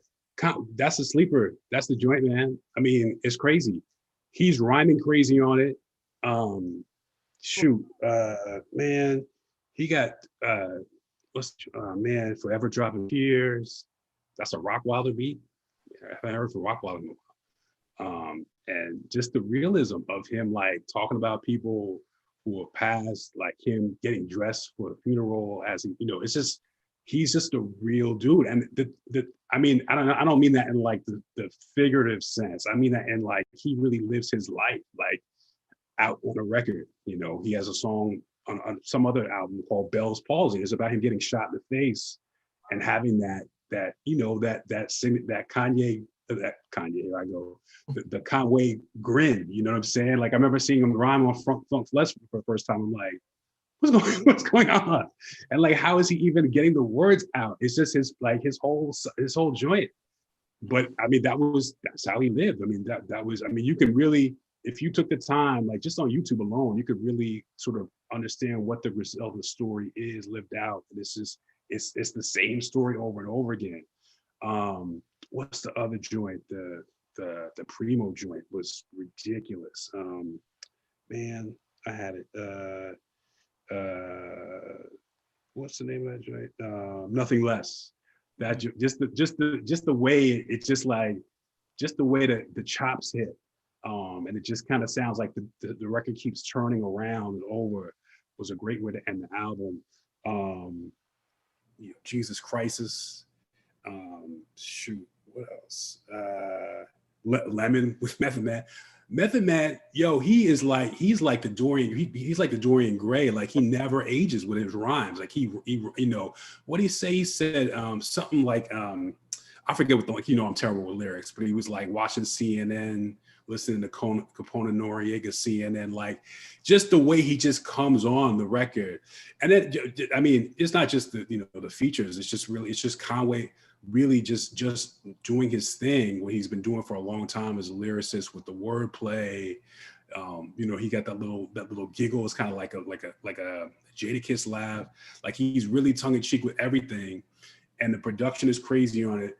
And I really felt like this album was different, especially. I mean, also too, he dropped the album with a little EP with Alchemist again. Guess Who? Called Lulu. It was basically a play off of the plug-in Paid in Full Lulu. He's still, the level of rhyming is no different, but the production, you just felt like he really put a little more time into crafting a great album and like a big moment. So I really felt like that was the biggest Griselda album to come out this year.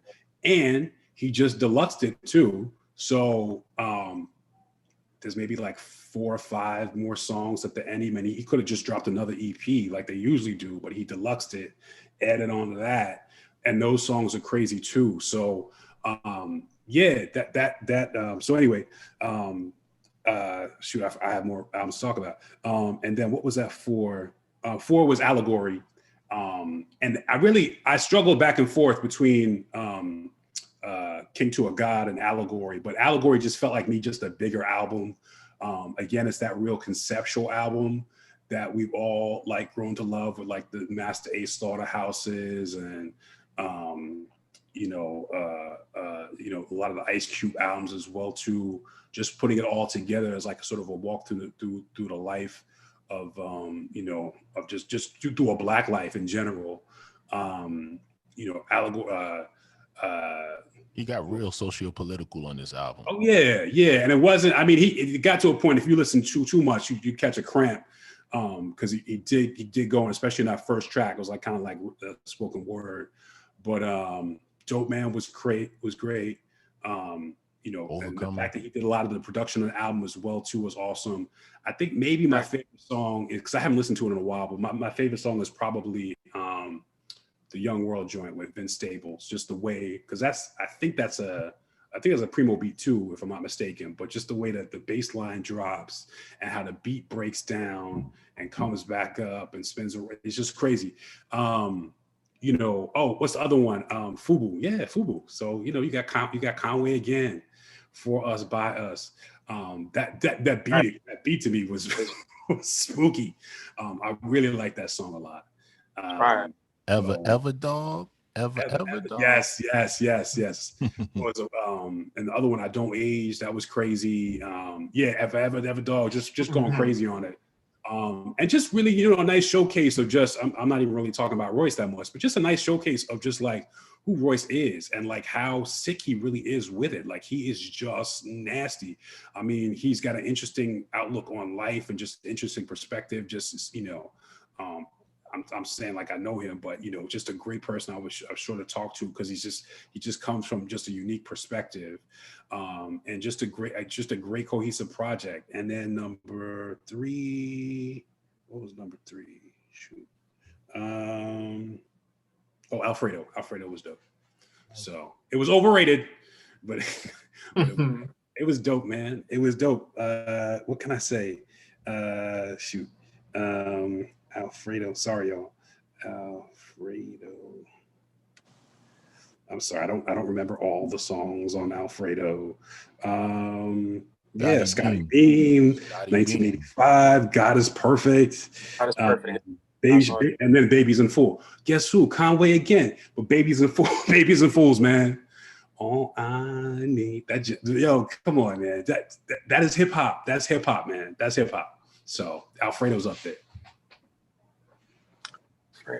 Great, huh? I'm sorry, Cril. I missed you, brother. I said that Conway verse on Babies and Fools. Nasty. Yeah. Effortless. Definitely. That's nice. A-level Ballet 733 wanted to know why you chose Allegory. No, not Allegory. Why did I choose Alfredo? For what the Funk Doc just mentioned just now.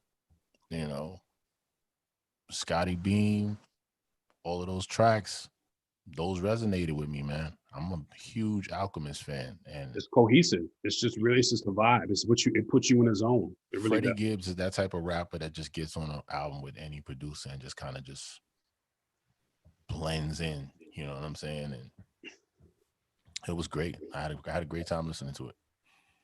Dope. So, I guess I'll go next. My 5 to 3. So, okay. So number 5 is from a artist by the name of Moselle. He put out an album called Everybody Lying.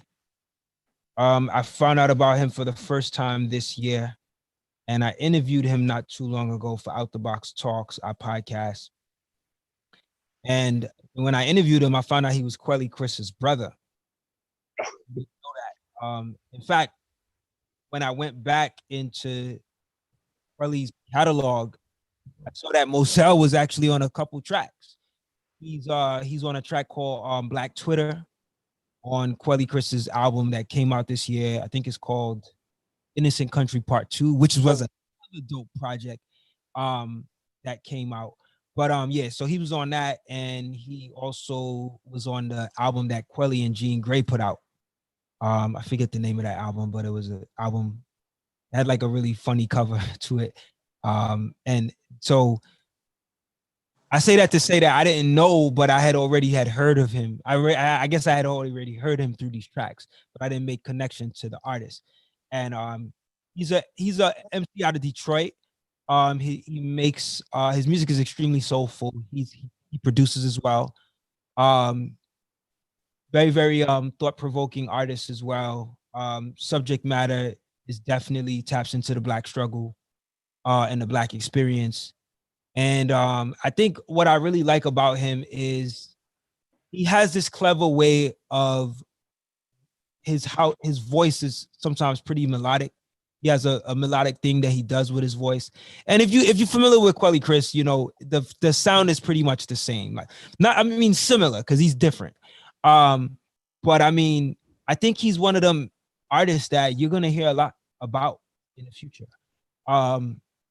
Because his voice is unique.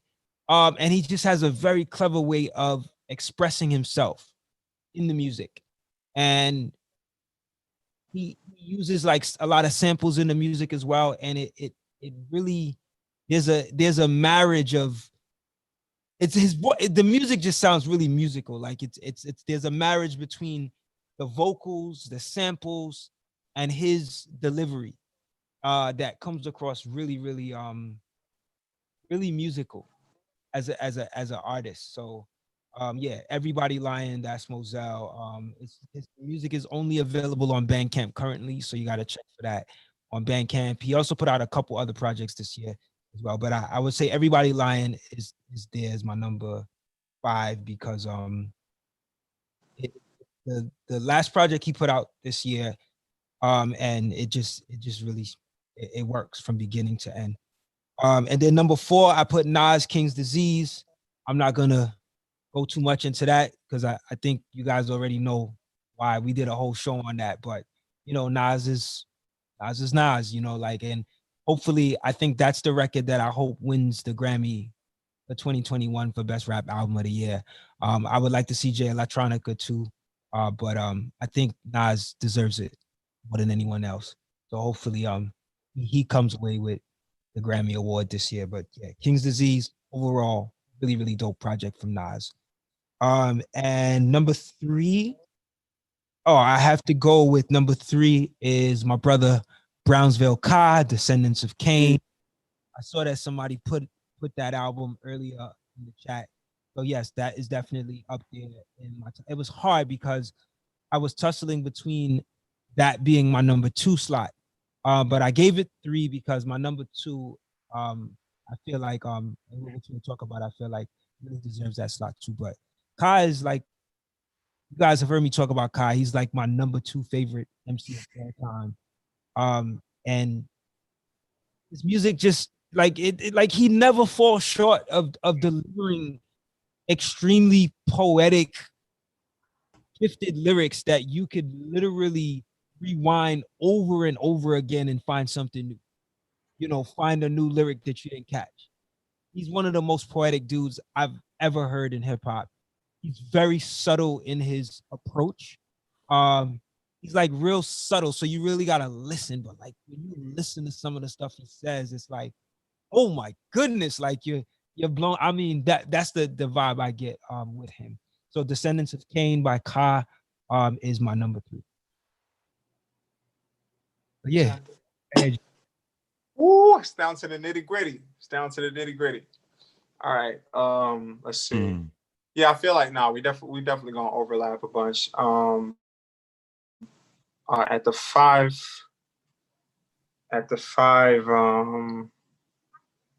yeah, I probably put Freddie at the 5. God is Perfect. Babies and Food. What else? Scotty Beam, of course. 4, I'm gonna say Allegory. Because Royce just went crazy. Royce, I mean, what did he say? He said, "You are what you eat, but I never ate dope." And I just thought that was hard, and that was just throwaway. That was just a throwaway. I was like, wow, nobody said that. Nobody's ever used that. Like, people have used the you are what you eat. They've used that metaphor before, but nobody's ever flipped it the way that he did it in that way. So, and yeah, just the educational value of what was on the album, like the content, what he was talking about, from the perspectives that he was talking about. The skits. Yeah. Skits. I mean, everything, man. Like, that album is just so cohesive, and it's got something for the thinkers. It's got something for the people who just are into the lyricism. And yeah, Royce is, he just does it all. And number three, I'm gonna put Nas. That because it was just it was I guess a bold album for Nas, because this is like maybe some of the style is not what people are used to hearing from him, but it paid off, because I think that album is definitely in the conversation of top albums that were released this year. You can listen to that whole album front to back, and it's I don't feel like there were any really skips on that album. Maybe maybe two is a stretch, but really you can listen to that album front to back. So Nas and the album too with The Cure. You know what I'm saying? The Cure. I mean, you got so many. You got The Cure. You got Full Circle, which is another just crazy record, because like you got, and I think spoke about that. Like, you got that whole clique back together, but they're all talking about like how their relationships with women, or the way that they perceive their relationships with women, have changed as they've gotten older, and they're talking about how that perspective changed. And then I forget what's the I'm totally gonna disrespect it right now. But yeah, they have Shorty on the end, and she comes and flips it. What happened? Who, Foxy? Yeah, Foxy flips it. She ruined it. We spoke about that. But when I went back and listened to it, it was like it was almost kind of a theme flip, because you got all these guys talking about how they need to be, how they were because normally you would have the guys talking about how, I'm still in the game, I'm still being disrespectful, I'm still I'm still rocking with our rock, whatever, you know what I mean? They talking about all this like, nah, I should have been more caring feelings and da da da da. And then she comes with the belligerent da da da da da. I treat like this and I do this like that. You know what I'm saying? So I feel like when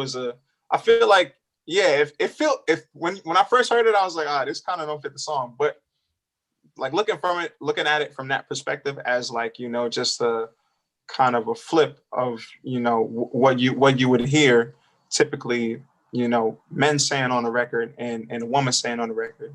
I feel like that was the intention. That's kind of what Foxy did on there. So that's an interesting way to look at it. I never looked at it like that, but if that was the intention, that's pretty clever. Yeah. I really thought that she just sounded winded on that, man. Like, she just sounded out of shape, bro. Like this was the first time she'd been in the studio in 20 years or something. Yeah. It might have been. So sounded good. Like, she was like really hyped with it, but it's just that I feel like what the other two and the other three MCs, including Nas and Cormega and what was it, AZ, what they were talking about, like it just like her verse wasn't on subject with that. And it was the opposite. Yeah. Could have still flipped it too and still be on subject, just given like perspective. But hey, it is what it is. I mean, it doesn't ruin the song for me. But yeah, it's one of those moments where you're like, oh man. The vibe just switched. You definitely notice it. You notice immediately that the vibe has switched on that song. What's up, man? So here we go. Ballet going in on y'all, bro. Ballet going in on y'all, man. What did he say? Oh, okay. He said y'all gassing Allegory. Y'all gassing Allegory to beat the gassing? What? Nah, crazy. I really like Allegory too, man. But he agrees with you about that Foxy flip, though. You know what I mean? He said Foxy segued the track in a surprising way. I liked it. I wasn't a fan of that segue. I think it probably was just going. They probably was just going for. I don't know. They was just trying to give her that. I don't know, man. I don't know. I really don't. I don't know what they were going for. I could speculate that they were trying to like have her close out the song strong, but it went off subject, you know. Dre did that. Yeah, then Dre came through. Yeah, that was so unnecessary, bro. Whatever that was. Like, what is happening, bro? For 10 bars. Right. Nigga started rapping. I'm like, he ain't even spit a 16, he spit a 10. Okay. That's your 3, J Red? Yeah. That's my 5 to 3, yeah. All right, so y'all ready, man? Number 2, we're gonna get the drum roll going in. Let me see if I hit a. Oh, we got okay. All right, that's for jokes, bro. That's punchlines, man. Here we go. All right, let's do an applause for the next 2.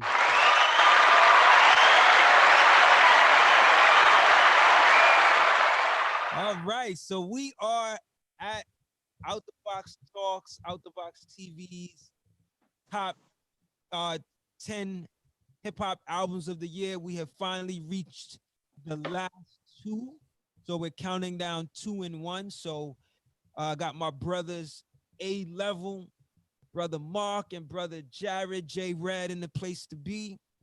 And if you guys are still watching us live on YouTube, I want to thank you for tuning in.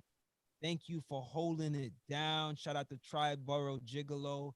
Shout out to Sacred Soul, Talia Gem. Shout out to Sister Rosa, who was here a little earlier. Shout out to Ballet 733. Shout out to John Robinson. And who else is watching live? I feel like there was another person that came in. Shout out to John Barr. Shout out to Papa Pierre Johnson. So thank y'all for tuning in. If you've been watching and you have not commented, it's cool. Thank you for tuning in as well. But if you can't comment, to let us know you're watching. But yeah, so we are gonna get to our last 2, our final 2. We're gonna have some room for some honorable mentions as well. So A Level, you want to take us away with your last 2? Or no, let's do it like this. Give us your 2, then we go around to 2, and then we go around to 1 again. All right, so just give us 2. Your number 2, A Level. Number 2. Number 2. Written Testimony, Jay Electronica. Written Testimony. I don't care about the Jay-Z collaboration, y'all. People use that argument to dismiss the greatness of that album. Mm-hmm. And I get it. You're upset. You're mad about possibly 10, 13 years of waiting. And, I want to hear Jay Electronica by himself. This guy's spitting crazy on there. And you can't focus, and you're hung up on Jay-Z being on the album. Come on. Yeah. Come on. When the opening track of, we got Minister Farrakhan on there, you got Ghost of Soldier Slim. And by the time you get to the Never Ending Story, wow, another Alchemist track. Another Alchemist track. The album it's a slow burner, but I've been playing this album for the entire year. Like, album dropped, I believe, in March. Pre-pandemic, right about the pandemic. Or just as it was about to jump off. Yeah, that joint, yeah. All the way to All Praises Due at the end. I got numbers in my phone that'll never ring again. Yo, that song. That might be one of the records. Yeah, man. Yeah, that's it hits you in the feels, bro. I mean, like this, it's not just hip hop music. This record is not just a hip hop record where you just analyze it and say, oh, it's got dope beats and dope rhymes. I like the hook. I like the features. No, the record is spiritual. Yeah, it's spiritual. It's a spiritual food, like that people really need. You need to be fed, and you got fed. You know, I was like, wow, and it's worth the wait. For me, it's worth the wait. I guess for me, I'm a little biased because I'm a J-Elect fan. So, and he didn't disappoint. He didn't disappoint with this, at all. So, I'm very glad that it got a Grammy nod. Congratulations to all the Grammy nominations. This is the deepest of Grammy nods that I've seen in a long time. You know, completely devoted to what we call real hip hop, or hip hop that doesn't get sung enough or applauded enough. You know, and I'll be happy with anyone that wins, man. But you know, J-Elect, man, you know, he delivered. It's a written testimony, y'all. It's not Acts 2. It's a written testimony. The guy recorded this in 40 nights and 40 days. That is so organic. And you don't really see that happen too often in our game, where people just record things organically and that be it. And he comes across to me as that kind of artist, you know. Doesn't matter if it takes 15, 20 years, I'm gonna drop it, you know. I get it, you're frustrated, but he's not on our schedule, but right on time. I agree. Wale said the flux capacitor, he was rapping off beat. Limb by limb, we gonna burn. Come on, Wale, man. Yo, I know Wale was gonna do that. Wale, where you at? My pass up. Get that get. Where you at? If you don't get it, Wale, I'm not even gonna continue this discussion. Respectfully agree to disagree, man. Rosa says she agree with you on the spiritual aspect, A-level.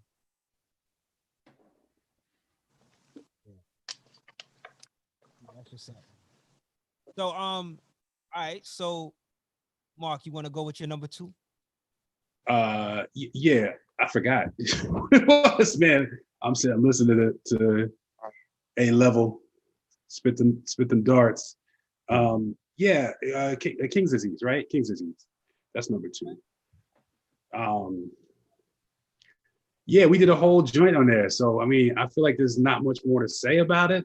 But then again, I do feel like there's more to say about it, because the thing that I like about that album, I think the slow burner really applies to it, because also too, like the way I perceive the album, the way that I feel like it's kind of like it's evolving. It's like an organism that keeps changing. I mean, for instance, like when I first heard the album, like Full Circle was the one that stood out to me. It was like really my favorite joint, because it was like, the firm is back, and you know, everybody sounds good, you know, Foxy, better for worse, whatever, but it was just a good moment. But then like other songs kind of climbed on top of it, and just kind of, you know, like the song like, you know, The Cure, or what is it, Blue Benz, like all these, you know, 10 Points, that might be my favorite. Every time I listen, I have a favorite song. And it's really, number one, of course, Nas, who's like, you know, a national treasure. The way he's rhyming on, what he's rhyming about, and he's just, no one does it like him. But then you appreciate it on a lyrical level, but you, from a production standpoint, you also appreciate it as well too. As I hear stories how, I'm forgetting the name of the first track. What was the first track? I think it was King's Disease. So Hit Boy actually used a sample, like of some type of old Motown type sample, and they couldn't get it cleared. So he hired musicians to come back and play something that sounded just like it. And to me, it sounds even better than like a Motown style sample. So just as you like tease apart, you know, just the production elements, even like we were joking around about Spicy. I love that song. That song is so crazy to me. I just the way the pianos drop it's like silly and ridiculous at the same time. But that bottom end is just it will shake you. You got Ferg and Fivio. They're just characters in themselves. It's just a fun record. And then you got a song like this, like The Definition, that really puts into perspective like what he's talking about. And the honesty in that record, in terms of it really just, paralleling his life in terms of the stories he's told, and also like some of the lessons he's like learned and trying to teach and pass on. 27 Summers is another one where it's pretty boastful, but it's also, there's a lot of truth behind it as well too. And that beat is crazy. So it's one of these things that it's just, we all like to Al talks about always sitting with a record. This is an album that lets you do that because let me do that because I feel like every time I listen to it, I got something different, something more out of it. So it's to me a different thing than when it first came out, which is crazy. It's just great to me. I just love it. So King's Disease, number 2. Nice. King's Disease, Nas, number 2 by Brother Mark. All right, so you want to go or number 2? Yeah, for sure. For sure. Number 2, I actually got Big Sean. Yeah. Got Big Sean 2. Number 2. I feel like that was just like so solid. It's Detroit 2. So the first one that he released was actually the first Detroit that he released was a mixtape, and a lot of people would kind of like agree that was one of Sean's like strongest projects. So like whenever you release a sequel or project, you kind of like there's that expectation of it like living up to to its predecessor and maybe even being better than its predecessor. I'm not sure if Detroit 2 is better, but it's definitely on par with the same, with being one of Sean's strongest works. I feel like there's a bunch of, there's hits on that album. There's just really good songs to like vibe out to. I feel like the messaging on that album is like what was very needed, like throughout this year. Like the messaging on that album is very positive, is very, getting in check with your health and with the people around you, with your emotional health, with your relationship health, with your monetary health. Like it's just all around, just just very wise album. Like Sean isn't, not the oldest rapper, but he's very very, very particular and very wise about what he says and what he puts out there. But a lot of great tracks on that album, man. Guard Your Heart is him and Anderson .Paak. Don Life with him and Wayne is going nuts on like when you first hear that Wayne verse, you're like, oh, this is typical Wayne. But when you actually like read it, Wayne is really, really going nuts on that. He has a song called Lucky Me that has probably one of the craziest beat switches that I've heard like this. And of course, Hit Boy, EP in that album as well. So for me, that album, like front to back was super dope. Is an easily accessible album. So, you could listen to that whenever it's not too difficult to digest, compared to, and the Allegory, for example, which is a little bit more, you have to pay a little bit more attention to it to digest it. But Sean, Detroit 2, I feel like very, very strong album, very solid contender for maybe even, for a rap album of the year. Wow. I wish though he would have put some other Detroit MCs on it, like listen, like an Elzai, you know what I mean? Or what's crazy? So Elzai was supposed to be on it. Okay. Oh, he was. Okay. Yeah.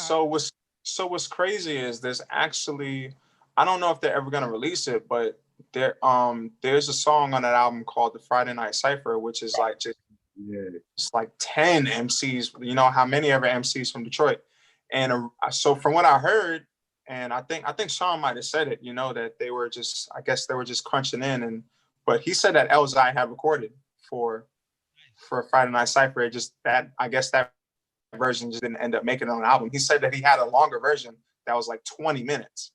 So like, you know, this Guilty Simpson, like, I mean, of course I'm an underground hip hop head, but like yeah. Showcase some of those cats too. You know? No, yeah. I mean, it'll be great to get the full version because I mean the album version is like 10 minutes. The album version is like 10-minute long. So apparently there's another version that's like twice that long with Elzhi on it, and you know with more rappers from Detroit. That sound great. That sound like that. Yeah. I would love to hear it. Nice. So, all right. So my number 2. Thank you for sharing that, guys. My number 2 is an album that I really like. It's such a dope album. Homeboy Sandman, Don't Feed the Monster. Mhm. Laughing at. I'm not laughing at you, man. I love it. Yeah. Homeboy Sandman, Don't Feed the Monster. I love this album. It's probably his best album out of his whole catalog, in my humble opinion. Because he's extremely clear on this album, and Quelly Chris actually produced the whole album, so he actually shines on Quelly's production. And I guess the subjects that he talks about is just like really deep. Like he has the first song is called Trauma, and it's layered on this. He's talking some real deep stuff, like, you know, the depths of what, you know. I think it's coming from his personal experience. At least that's the way it sounds. I'm not 100% sure, but like it's some heavy stuff. And he also has records on there. There's a song called Stress, where he really taps into why stress is so dangerous, right? Like and reasons why you need to chill with the stress and how it affects you. He has a funny song on there called Waiting on My Girl. Waiting on my girl. I'll be waiting on my girl. He did a video for it. He has another song on there where he did a video. Hold on, let me just pull up the list. You guys got to check out his videos, man. Like some amazing stuff. Let me just pull up the track list. But there's a video where I forget what's the name of the song. I think it's called Don't Look Down. And in the video, he literally jumps from one New York building roof to another. Literally. And I'm like, I'm watching this video and I'm like he said that he wanted to, this was something, he actually did the record with the act in mind. Like part of doing the record to actually do the act. And in the video, you see him practicing and training for the jump. Like this is a real live jump. Mm-hmm. One building to another. And the that's song crazy. Look down. So don't look down. Jumps. And he literally jumped from one building to and as I'm watching this video, I'm like, yo, the person that's filming this, the director, I don't know how I could even be this guy. No conscience. Yeah, it's no like conscience at all. Him, and he does the jump. The video's like 10 minutes long. He shows you like his preparation for it and everything. I mean, like this guy, man, like he goes to levels like this. But Don't Feed the Monster is like heavy, clear lyrics, like, you know, that's dealing with like real stuff that people go through. Like, particularly in the pandemic that we're in, like people that's dealing with challenge. He has some quirky, funny moments too, but I think his delivery really like stands out. So that's my number 2, man. Homeboy Sandman, Don't Feed the Monster. Copy. Check that out. All right, so we are at number 1. Let me do my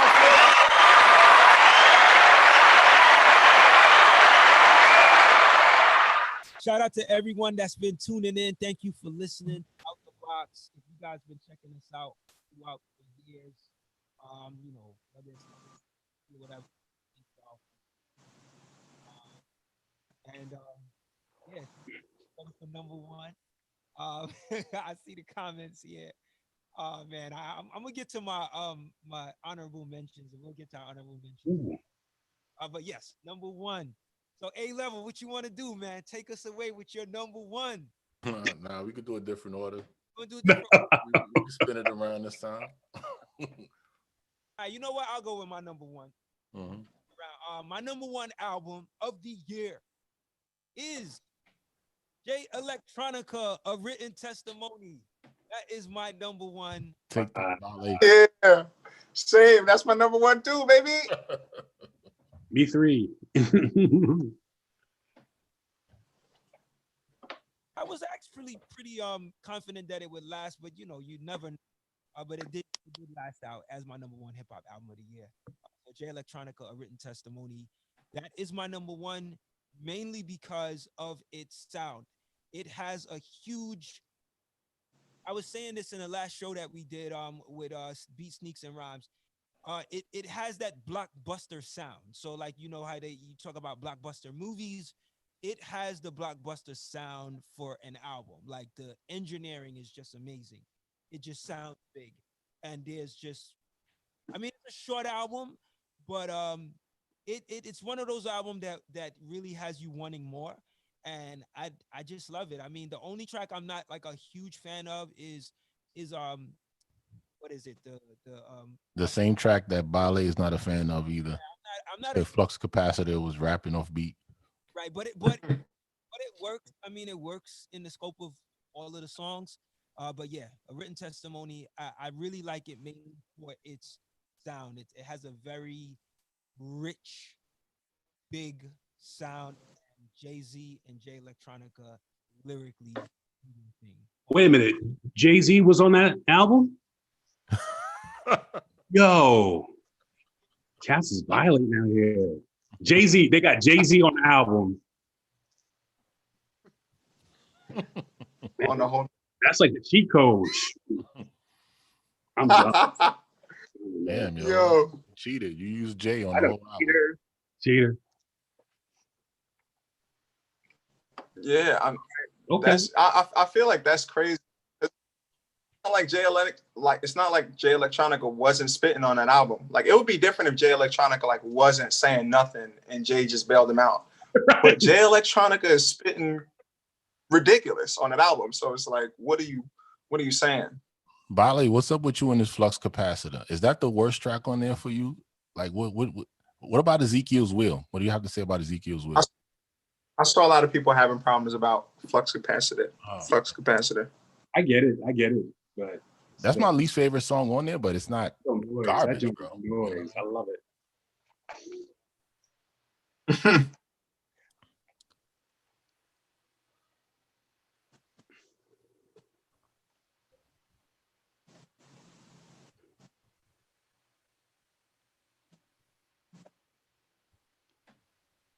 Jay, you know. That's Cril. That. Were you done, Cril? Yeah, can you hear me? Oh yeah. You're good now. Yeah. I went out. Okay, my bad. No, I said who's next? No, could you just repeat what you just said? I'm sorry. I don't think anybody heard it. Oh, I'm sorry. I went out. No. I said I said the reason why A Written Testimony was my number one album of the year is because of its rich sound. I don't think I've heard an album with such a rich sound. And like I said, lyrically, you know, J Electronica and Jay-Z did their thing. So that was my number one. All right, I would just defend Flux Capacitor. I like the beat. I think the beat is ridiculous and innovative. And I also think it was just a moment for them just to have fun. Like the album is so heavy.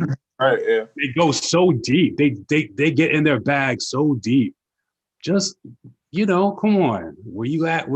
Come on. It's almost so bad it's good type of thing. And you can't get it out of your head. You can't tell me you don't know what that song sounds like. So I mean, it was just a moment. It was cool. I didn't have a problem with it, but But let him live. Say Jay my is so name and I'll pop up in your closet and withdraw me a deposit. over and over again. Fascination with wasabi. Wasabi I'll and give you that Ducati. wasabi. Ducati. That was amazing. That was so amazing. I was like, is anyone going to tell him like he's rhyming like a crazy person? But it's so good. It was like, it's just one take. Like I don't even like. There's no punching in that one. He did not punch nothing in that joint. He just kept going. And they're like, all right, just keep it going. Yeah. That was great. That was a great moment. Okay, Bale, we get it. You don't like flux capacitor, I bet you Jay Electronica likes that song.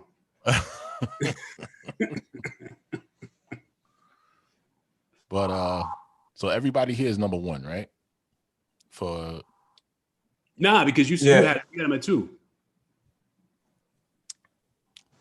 Hold on, no closer. A-Level, I think you had him at 2, right? I had him at number 2, but number I wonder one, what number 1 could be. This is going to be interesting. One. Number 1 is Pattinson. Act 2. Oh! I know it. Nobility. It's a toss-up. Dare I say that? Number Dare 1, I say number that? album. Everybody gonna be killing me in the chat room. The only reason worthwhile to kill you is because it's not really an album, but it's a notion of the work of art that it is. It never got released. At the time that it was supposed to come out. It didn't come out. Well, he leaked it. It came out. So I got 2 Jay Electronica albums in 2020 in less than a year. So real magic. Sometimes I don't know what to say. It's a genuine miracle that I woke up today. So I got up to pray. You open up an album like that, you going to work, like you're waking up in the morning. Who doesn't feel those kind of things? You know what I'm saying? This guy speaks to your soul. You go into that, and then you hear what Shiny Suit Theory was really supposed to sound like, on this album. When you go from Dinner at Tiffany's into that long instrumental. His albums don't play out like track 1 or track 2 or track 3, track 4. It plays out like a great piece of art. You have to literally sit there and listen to it. And then you go into Welcome to Knightsbridge. And Song of the Year, y'all. Bonnie and Clyde. Yeah, Bonnie and Clyde is fantastic. Wow. That song just gets better and better every time I listen to it. That sample is ridiculous. There's no one I hear that produces that has that kind of songs. Like, where did they do that at? A French-speaking record, and then you loop it and chop it and loop it, It takes a nation of millions to advertise you, but only one Benedict could sabotage you. Ever heard of Malcolm Little ask Elijah? You never reach hell until you pass the fire. Like, he is spitting on that, And then he's you really go saying something Red High with the bullets at the end. Yeah, To me, it's a great listen, all the way through. If Written Testimony is a great appetizer, that's an outstanding main course for me at number 1. That's a studio session I wish I could have been a part of, just to hear the actual like Bonnie and Clyde studio session. At least Bali agreed. What are we doing here? This is crazy. That was amazing. That was a great moment. So that's number 1 for A-Level. Did this screen freeze? A-Level, that's number 1 for me too. A-Level is he's just frozen. It's a tie. he froze. He's still thinking about it.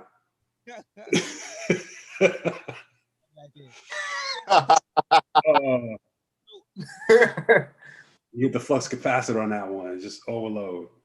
That's crazy. What was your number? Yeah, Written Testimony. Yeah. Oh. Yeah, written testimony. That was the three. So the three amigos left. See, we just got the written testimony crew right here. You know, I thought A Level was gonna choose written testimony as number. Me too. Yeah, I didn't. Yeah. You know, that Act 2 came in. Act 2 was fire. I just can't. I mean, for me. Go ahead. It just did. I mean, it. I just technically to me, just a technicality, it just wasn't. To me, it wasn't an album because it never really dropped. It never really. It just was like a leak. It was just kind of like a title approved leak. And yeah, I mean, it was so, I mean, we're talking hip hop. So when I was joking around about 50 records, but I really do have like a list of 50 records. I just kept going. I went through my library and just kept going. So I've got like Fiona Apple and Gregory Porter and, you know, everybody. Oh yeah. Tame Impala, like all these people came out. But written testimonies kind of didn't really sort of fit into that jigsaw puzzle of the top 10 hip hop albums of the year, just because it was so out there like that. It was really like an installment, like a just an art installment of just his own preferences, choices, his artwork, whatever he's feeling. So it didn't really play out from that standpoint, but it was definitely a great piece of work and a great just, you know, sort of look into, you know, into an artist's sort of wheelhouse or whatever their realm is. What is a look into the Jay Electronica realm in 2020, and it was just great. It was a great, you know, just and the lyricism was great as well too. Just him. Obviously, we all know he can rhyme over everything. He can rhyme over Eternal Sunshine of a Spotless Mind soundtrack. That's how he like made his debut. So you know, it was just another showcase of that as well too. You know, just the Life on Mars, just that just sound piece right there was amazing. All these little moments that were just, you know, so fun to listen to and so just different and intriguing. You know, he's just, again, I think hopefully every time he does something like this or puts a piece of work together, it just kind of, you know, really lets people know that he's really serious about his craft and a force to be reckoned with. Yeah, it was just another, you know, just what better year for this to come out than 2020, you know, sort of this bittersweet year. So yeah, shout out to written testimony. I just didn't put it up there because it just, you know, it was so much other, not better music, but so much great music. I didn't want to like take a spot, but it just didn't really, I didn't really feel like it was an honest record when I had to like go on YouTube to hear it. And now it's not even on Tidal anymore. I don't think it's on Tidal anymore. I mean, Act 2. Are you talking about Act 2? You're talking about Act Nobility too. Yeah, that's the same one. It's called Patents of Nobility, because Act 1 was like a 15-minute EP or something like that. So Act 2 was the Patents of Nobility. All right. Got you, yeah. No, because you were just saying Ceremony. I was like, Ceremony was the album. Actually, but Act 2, Patents of Nobility was the leak. That was the one that didn't get released, right?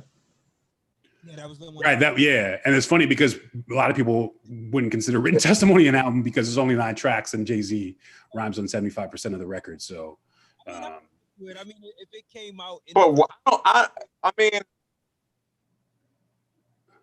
go ahead, J. Ray. Go ahead. Go ahead. Can you hear me? I feel like you cut out for a second though. I don't know. People are saying I'm cutting out. Can you hear me now? Yeah. Yeah, I can hear you now. So yeah, I was gonna say in the chat. So D Smoke's name keeps coming up. So let me give my whole spiel on D Smoke. I think D Smoke. I think D Smoke's album is a great album. Black Habits. Great album. It just didn't make my top 10. That first track is crazy. Totally forgot about it. Oh, Bullies, right? Yeah. It's a great album. It's just that I don't know. Like I feel like there's other projects. There's at least 3 other projects that came out this year that sounds exactly like that album. And I do have to listen to it again more, but I did give it some listen. It didn't hit me like that, like the other projects that I put in there. but it's a dope album, and it's one of the albums that got nominated for the best rap album of the year in the Grammys. So honestly, if it wins, I'll be happy. In fact, I think it might be the silent surpriser. Yeah, I thought it was a great nomination. Absolutely. It might actually win. It might be that silent surprise album that wins the Grammys, the best rap album for 2021 Grammys. So, but I mean, it was a dope album. It just didn't fit in my top 10. But I think it'll show up on a lot of top 10s. I think my critique about D Smoke, and I love the album. I thought it was great. It was fresh. I did think it was a really fresh and innovative album. I just felt like, right, it did kind of fit into that like TDE mold of like, sometimes you hear a little bit of a Kendrick, of course. Sir, my man, Sir, that's his brother. So you probably will hear a little influence. But I also felt like too, it was a very like regional album. I felt like it was a very like West Coast, sort of with the sort of the altered synths and the bass heavy synths and a lot of that like, sort of just swagger, that like walk swagger to it. I felt like it kind of put itself a little bit in the box. But there definitely were some really tender moments. He showcased his talents as an MC and as, I guess you would say, a vocalist. And the production was very fresh and very clean. I'm glad it was nominated because I probably wouldn't even like check for the album or listen to it. I haven't really sat with it like, it hasn't really made, I think I've listened to it maybe twice, but I'm still, I feel very positive about the album. But I think that was my main, it was just a little like, very just West Coast sounding. And I love the West Coast, but obviously, I just felt like, like for instance, Nas has some records that are very New York, very regional, but they transcend. And a song like Car 85, like you would hear that song during like an NBA game or like, like during like, on a commercial, whatever, or, there's songs that were like very transcendent. So I'm not sure if D Smoke has that ammunition to really like cross, those subgenders. But I thought it was a dope album. The guy can rap in different languages. Very impressive. Very impressive. Right. A-Level is back. A-Level, turn your camera landscape.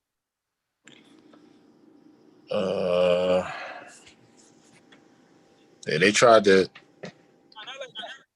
Can you rotate it? No. Just like this. Yeah, I did. Oh. He put it landscape, but no. Keep it vertical. I put it landscape, but it's still not, Yeah. Keep it Gucci. I mean, the devil tried to take me out, yo.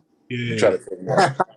Yeah. Because literally knocked my whole Wi-Fi out. You know what I'm saying? Wow. So, oh, word. Yeah. He heard you that scripture. Try to derail me and talking about all this J Electronica stuff. You know what I'm saying? He hacked you. You heard it when I told you on Extra. You messing with the young black Professor Tesla. Bro. Crazy. Man. Come on. I wish I knew how to ride a horse, so I could. You know what I mean? The Phantom of the chakras. You know what I'm saying? Come Y'all on. are not ready for the colonization. Quit thinking. It's happening. Yo, I didn't. Yeah, we were gonna come Good down Brooklyn. number one, and we all were gonna have J Electronica. That's crazy. Yeah, that's crazy. I think expecting an album from him this year. when it's that real, it's just that real. You know what I mean? Like for everybody, that was a moment. Like that album was a moment. That album was crazy. Like, and when I first heard the album, I was listening to it because he was live streaming with Jay in the studio, and they were playing the album like in the studio speakers and all that. And it's just, I was like, wow, this album is just like, it's crazy. It's just like, there's a lot of truth on this album. There's a lot of like enlightening talk, about the actualization of your ability, your intellect, your wealth, and the extent to which we can really go with it. And he's also embracing his vulnerabilities as a recording artist, and right. You know, he's exposing that. You know, this has been hard for me to release an album. I'm over here messing with the Rothschild and go back, and I'm joining Nation of Islam, and you know, when I look inside the mirror, all I see is bars. You know, in the middle of the night, trying to squeeze out bars, bitch me along, just so y'all can pick me apart. Because I already know what y'all are saying. I know what's being said about me. I hear all of that stuff. For you to put that and contextualize it and put it on a record, most people don't do that. You know. Yeah. But that last record on that album is probably the most. I probably listened to that song the most out of any song. Yeah, that song is amazing. Like when I first heard it, it really like dead ass brought emotional song. tears to my eyes. Hold you. You on y'all gonna make running high. It's crazy. Yeah, it's man. But that all praise due to Allah is crazy. Like, yeah, I have to. Sometimes I have, like, I know what he's talking about, and for me to get through that song, I have to kind of block out. You know what I'm saying? Not to get all emotional and stuff, but you do have to block out some of the things that he says. You know what I'm saying? Because if you really take it to heart and think about it, you know, just obviously the famous line of him like reading the text that him and his mother sent back to each other on the last day she was alive. That's just, I mean, it's just tough. That's a tough thing to have to like really just like think about and process. Yeah, but that's it is, yeah. It's just he cuts so hard. That's the point of good art is that you can't ignore it. Yeah. Like, and I feel like that song is intentionally made so that when you listen to it, you are forced to tap into that feeling. Everything about that, the chords, the melody, the chorus, everything about that song is tapping into that and basically, you know, encouraging the listener to tap into that vulnerability as well, because him and Jay are tapped into that. So that, you know, you as the listener can be tapped into it as well, into that vulnerability. And he said that they recorded that song the night that Kobe passed, which just makes it. I didn't know that.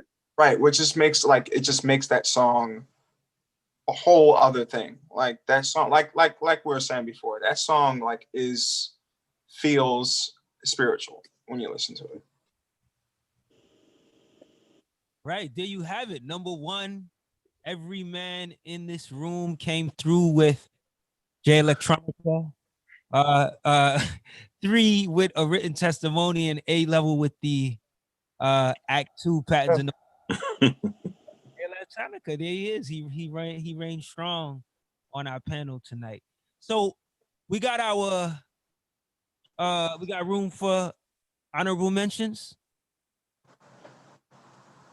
I did have Elzai in my honorable. He didn't make my top 10 because, like I said, there was just so many records that really resonated with me this year. But I guess the only reason why it didn't really resonate with me too much with that album, not necessarily the production, and of course his lyrics is he gives you what he always gives you. It's just the mixing on the album I didn't really care for too much. Yeah, you know, like it becomes kind of exhausting to listen to. You know, it's kind of deep and dark and dusty. You know. Okay. So Elzai is in your honorable mentions. Mm-hmm. One else? I got a couple I want to go. I guess I'll go. Y'all, you want to go, Mark or Jay? Yeah, I'll go quick because I'll try not to mention too much in terms of like what y'all already mentioned, but I did. You know, there's people I wanted to put up there. Big Sean was the one. Like my first listen, I loved it. The second listen, I loved it again. Very introspective. Of course, Elzai. I mean, we did a whole show about Elzai.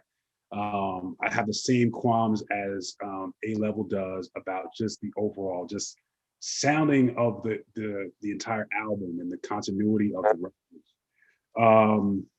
What else? So yeah, I wanted to put Benny up there as well too, but it was so much Griselda, and I just felt like I don't know, I don't know, fire album. Let me see. Let me get to Reason. Reason has an album called New Beginnings. I think this is his second album. He's from the TDE camp, one of the newest members of the camp. Very introspective album, very real, very raw. The production is so clean and crisp. It is kind of, obviously in the lane of kind of a more West Coast style, but just very effective, and just up and coming artists on the TDE roster. Great wordplay, witty, storytelling is crazy. Let me see. Common was dope. Common was smashing. Not a typical Common record, very like more of an R&B jazzy type thing, but love it. We needed a Common record this year in 2020 with all, social uprising. What am I going to do? I'm going to do two more. Lord Finesse. Lord Finesse had a great, it's called the Motown State of Mind. Great project. It's the Lord Finesse album. How did I miss that? So okay, so it's not really. It's not like a DITC album. It's called Motown State of Mind. So what he does is he takes like maybe 8 or 9 Motown records, ranging from El DeBarge to Was this the Lord Finesse we talking about? Motown State of Mind. Yeah. Takes these records and just remixes them. He's got my favorite song is I think it's I Like It. It's the El DeBarge song I Like It, and he just puts his own Lord Finesse bounce on it and makes it his own, and just like it's almost like a DJ would kind of remix a record, or have a special mix for a club, but he does this with like 7-8 tremendous records. Lord Finesse, Motown State of Mind. Definitely check for it. And nobody. Is anybody on it? Is he rapping on it? No, there's no. It's just Lord Finesse, just having fun. So it is very good. It's a short project, but it's one of these joints you can put on a cookout. It's like that cleaning the house. You're going to clean the house on a Saturday morning. You throw that joint on, and you'll have a good time with it. The other one, Dinner Party. Dinner Party was dope too. I guess you can classify that as hip hop, since mostly from the production beat making side, Ninth Wonder did the beats, and then Kamasi Washington, Terrace Martin, and who else am I missing? Oh, Robert Glasper. I might be missing somebody else, but they all basically jammed and collaborated on it. The story is Terrace Martin, right? Yeah, the story, it's called Dinner Party, and there's actually a dessert version of it where it actually has more vocalists on it. There's a guy named, I think his name is Phoenix, who sings mostly on the original version, but the dessert has I think some rappers and other vocalists on it. But I haven't gotten into that version. But the Dinner Party, it's like 7 joints. The story is that Ninth Wonder sent these guys, these amazing artists, like 7 beats, and they just picked them all and loved them and made an EP over it. Let me see. And I think that's it. Casual. I had to do this one. Casual. Hieroglyphics. They created the soundtrack to my teenage and college years. Casual is one of my favorite artists. The man can produce, and he can rap. It's called Big Head Science. I didn't even know Casual was still making records. Thank God he is. That's dope. Yeah, I mean, the production is tight. It's definitely tight. It's definitely kind of like that 90s. It's not, it's not anything, mind blowing, but Casual can rap. Casual can rap and rap and rap. Yeah, if you don't know Casual, start at the beginning. Start at Fear Itself, and then you can go to I think he Raw, and if you can find it, he has. He's definitely one of the most clever, most charismatic rappers. out there. Absolutely, can produce great musical sense, and one of my favorite projects of all time. I just let y'all know, just a little piece of me. It's a project called Meanwhile, and it's basically, I think it's like between, he was waiting to release his second album after his first, and instead of just kind of coming up with writer's block, him and I believe one of the other high roll producers, in-house producers, they put out all these 4-track produced beats called Meanwhile. If you want to go back to like 90s raw hip hop, the 4-track, the Tascam 4-track, with the terrible microphones, no real engineering, anything like that, just raw out the gate 90s hip hop. Look for Meanwhile. That's dope. But yes, Casual, Big Head Science came out this year, so I just wanted to honor and salute that man because he is dope and still is dope. Yo, I was gonna say, sorry to cut you off, Mark, but Casual got a record called it was from 2011 called a Hierophant. Okay. And on that album, he's well, let me say this. He's the only rapper I've ever heard rap in the Medunetra, or it's actually what we know as the hieroglyphics, that language. He actually raps in that language. Whoa. And it's on point. Like, wow. It's on point. Like, I've never heard anyone do that. Because he's very proficient in the language too. Like, he knows I didn't know that. Hieroglyphics, yeah. Casual's an interesting dude, man. I like him a lot. Yeah. There's a documentary film on hieroglyphics, right? I don't know, but I might have to look that up and stream it on YouTube or something. There is one. Those dudes really, like, I mean, in the early 90s, they were just another lane, for everybody. The back, we all wore our backpacks and had our Timbos and whatever, still do. But that was just another lane just to go into when you like kind of wanted to take a break from the bad boys and the death rows and all that stuff and everything that was popping at that point. You hit your little Hyro joint, you get a Souls of Mischief, Pep Love. Shout out to Pep Love, who's still making records. They really kind of solidified and cemented underground hip hop and coming from Cali. You know what I'm saying? Monetized it, really made that it whole scene. Yeah. So yeah, Casual. I just had to shout out Casual. Big ups to Casual, man. Those are my honorable mentions in the hip hop side. Is that album on streaming services? Yeah, it's on Apple. I guess the title is called Big Head Science. Yeah, I remember it. I remember when it came out. It's funny because it's one of those records I forgot about. Yeah. All right, dope. So that's it for you. That was your honorable mentions, Mark? Yeah. So I'm gonna go with mine's. I got a nice little list here. So Sky Zoo Milestones, although it was an EP. Oh yes.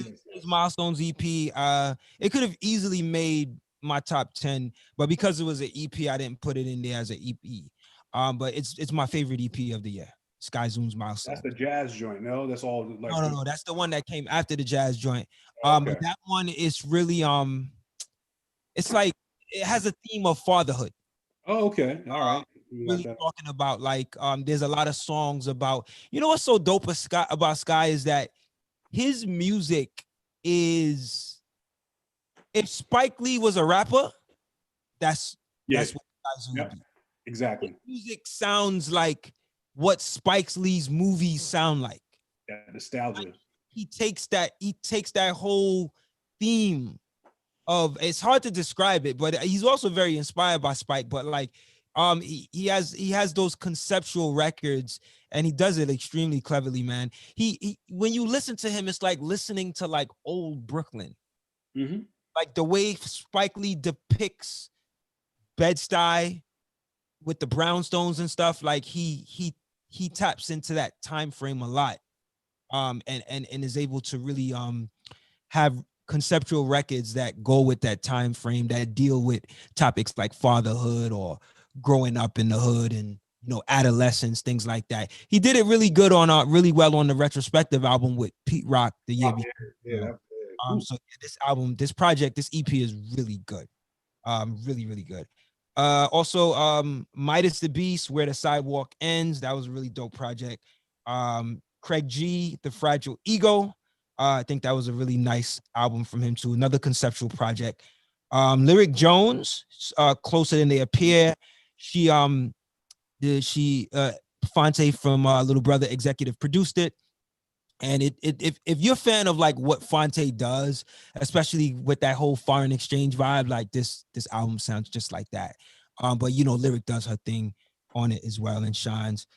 Brittany Carter, As I Am, you know, another MC who happens to be a female that put out an album this year, her debut album, but she's been kind of circulating with her freestyle videos on like social media for some years. She's like known for like rapping over like Dilla beats and, you know, maybe like Pete Rock beats and, you know, those how you say, those Soul Aquarian kind of beats. And she's from Chicago, but a very talented sister as well. I know someone in the chat kept asking about Cambada. Let me just pause and say, man, Cambada's albums, Lunar Solar Duality was a really, really great album. I tussled with putting that in my top 10. And on any given day, I could switch it and it could end up in my top 10. I just didn't put it in this cycle. But let me just say, Cambada is one of the dopest MCs out, period. Like, if you guys haven't heard Cambada, definitely check him out. Lyrically, this guy is a beast. He does things with his voice that I've never heard an artist do. I did an interview with him this year too on the Out the Box Talks podcast. It was one of my most listened to podcasts of the year, believe it or not.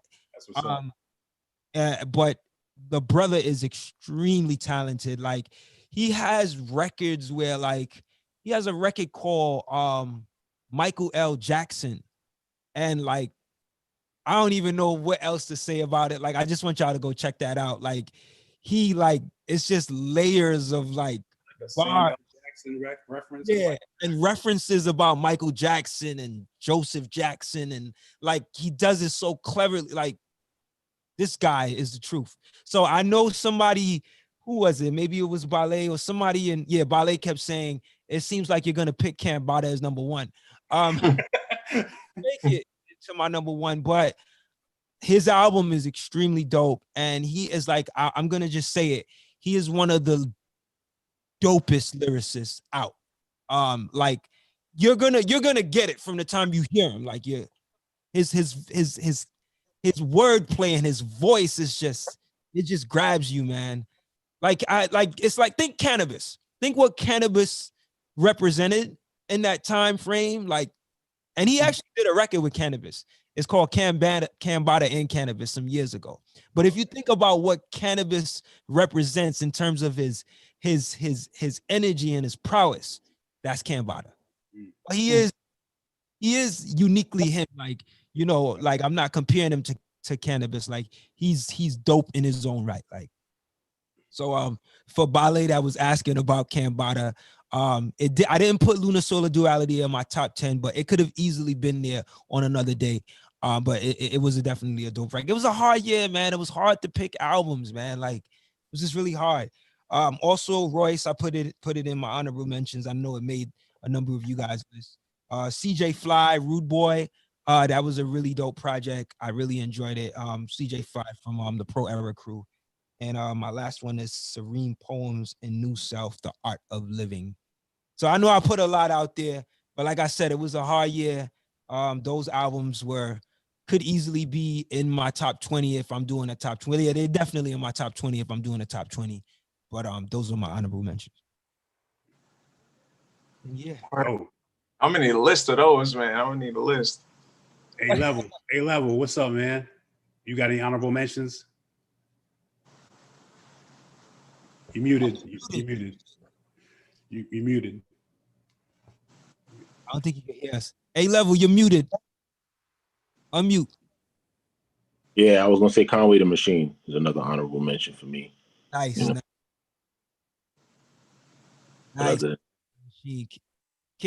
King to a God, right? Yep. Nice. All right. So I think we did it. Anything for you, Jared? J-Rad? Any honorable? I mean, probably just Busta. Yeah, Yeah, I added Busta too. I forgot to mention that. Yeah, Busta and Drake too. Yeah, for sure. All right, there goes Drake. Yeah, Yeah. it was. Yeah, Listen to this Drake album. I'm so He's- embarrassed. I'm so embarrassed right now. nah, not even because it was actually solid. Like that when to say when with the Jay-Z sample flip or whatever, you know, like, Thumb cry. like Yeah. he does a lot of like really like subtle like hip hop stuff, and it's not necessarily like everybody's, you know, for everybody's what everybody wants to hear, because everybody wants a different thing from Drake, but he's gonna do what the fuck he wants to do, and he's gonna put out a 2C slide, and you know, like, So you A-Level, can't. let me just my bad, J Red. A-Level got out, but Oh and yeah, we about to, because we've yeah, been we here about to, almost 3 hours now. So A-Level, thank you for being a part of this. Thank you for all of your commitment and support with Out the Box, man. We appreciate you wholeheartedly. word. Thank you all, you know, for having me on this movement, man, on this platform, you know, and really being able to realize, you know, one of the true loves out that I have out there. You know what I'm saying? So I appreciate all of you, all of the internets out there, as rest in that Jack would say, you know, and all the out the box heads. Hold up. Great year, 2020. Look up, the best is yet to come, guys. Yes, sir. Peace out. Drake, no. All right, A-Level, peace, man. Love y'all. I like you, bro. Peace, bro. So A-Level's out of here, man. Again, I want to thank y'all, man, for being here. I know this was a long show, but I think it was well worth doing, Yeah. because it's a stellar year for projects. I'm probably gonna do a mix. Yeah, I'm definitely gonna do a music mix on Mixcloud sometime in the week. Word. So I got some joints that I needed to play that I never got a chance to play that came out in November and December. So I want to, you know, do that mix. But any last words, brothers, before we leave? I thank y'all again for being here and giving us your favorites of the year. We did it, man. Thank you for having us, man. Thank you for having us. I know you mentioned this being like the hardest year because it was a lot of music and you editing a bunch of things and putting together mixes and staying on top of the music. So I just want to shout you out, man, for sure. Like for everything you're doing for the culture, like just having this platform, getting all these artists that people might not necessarily know that they're gonna love until they listen to them. You know what I mean? Like there's a lot of people that you mentioned that I'm like, I haven't heard of them yet, but I'm pretty positive that I'm gonna love them because I know that you have like excellent music taste. So thank you. Oh man, flattered and humble. Thank you so much, man. Uh-huh. And you know, some of it you might not like, you know, but the ones that I did leave an emphasis on, I think they, you know, they're really like brothers like Cambada and Moselle, and I'm like, yeah, Word. Nah, for sure. And I learned some stuff too, man. You know, I mean, I'm gonna go listen to that Drake album and see. I don't think it's making it up. You don't gotta Only do real, that. only That's real gonna ones hurt is say Drake. No, but you actually, J Red, you made me want to go back and look at this Big Sean album again, man. Yeah, it's definitely a good listen. It's really solid. It's really solid. You had that, Mark. Yeah. So But Mark, parting words, man. Nah, I want to echo J Red. You know, as hard as it was for me and him to make our list, we know it was like 4 times as hard for you because your palette is so like crazy and wide and diverse. So shout out to you to nailing it down.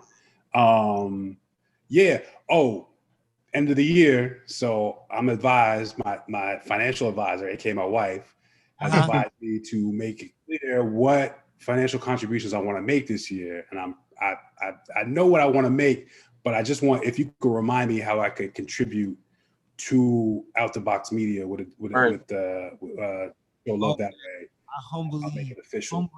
appreciate that, man. Yes, just Yeah, me and A-Level humbly appreciate that, man. And whoever's listening, they could also pay attention to. Sure, for sure. Yeah, I'll definitely send the link. So you guys can send it to PayPal. Hold on, let me see if I could pull up the link. You know, it's funny because when we were using StreamYard, which we still do, The banners. yeah, I could just put it up as a banner. All right. So if you go to so just PayPal out the box media. The PayPal.me/out the box media. So if you just write in that link, Gotcha. yeah, PayPal.me// out the box media. Perfect. PayPal.me / out the box media. I'll put it in the chat right now. All right.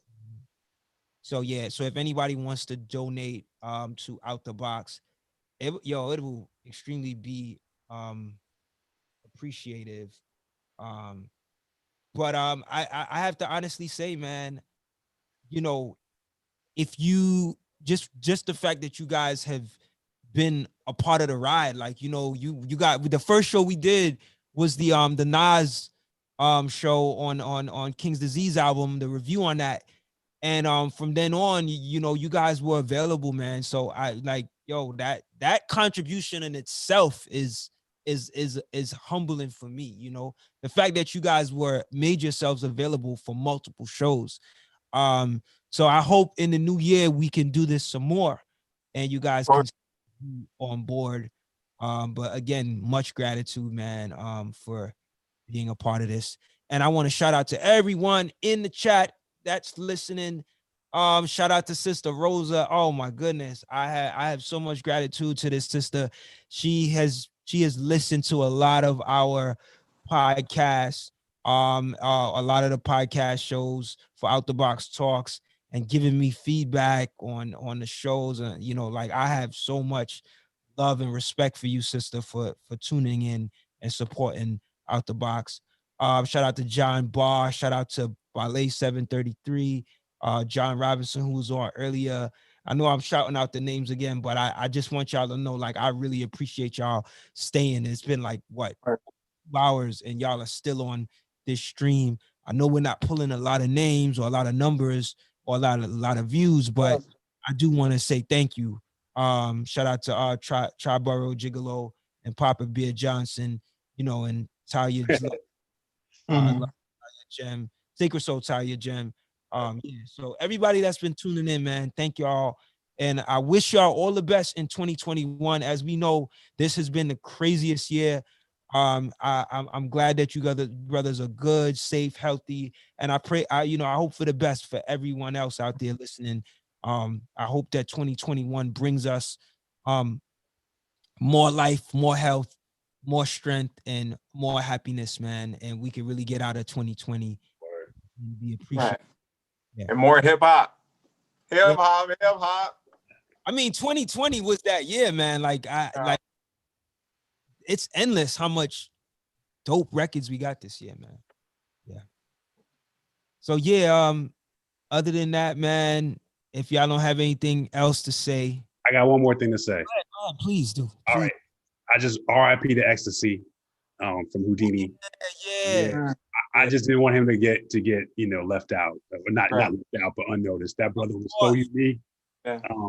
Even at that time, you know, way back when, he was so unique in his perspective, his appearance, his rhyme style, his everything. Just a real pioneer. Shout out to Ecstasy and his family. Yes, indeed. Rest in peace. Peace to that brother. Yeah, for sure. Yeah, man. Yeah, so yeah, man. It's been a crazy year, man. It's been a crazy year, man. Yeah, so wow, man. Again, I thank y'all so much. And again, much respect to all of our listeners and viewers. Thank y'all. You know, this video will be up, so please, you know, share the video if y'all can. I know it's a long video, so the beautiful thing about YouTube is you can catch it at any time, any point. Hopefully, you know, we're able to inspire some people from this show here tonight. You know, you could tune in and learn something new or check out some dope new music, you know. So yeah, Other than that, I want to say peace, love, and light. Everyone, have a good night.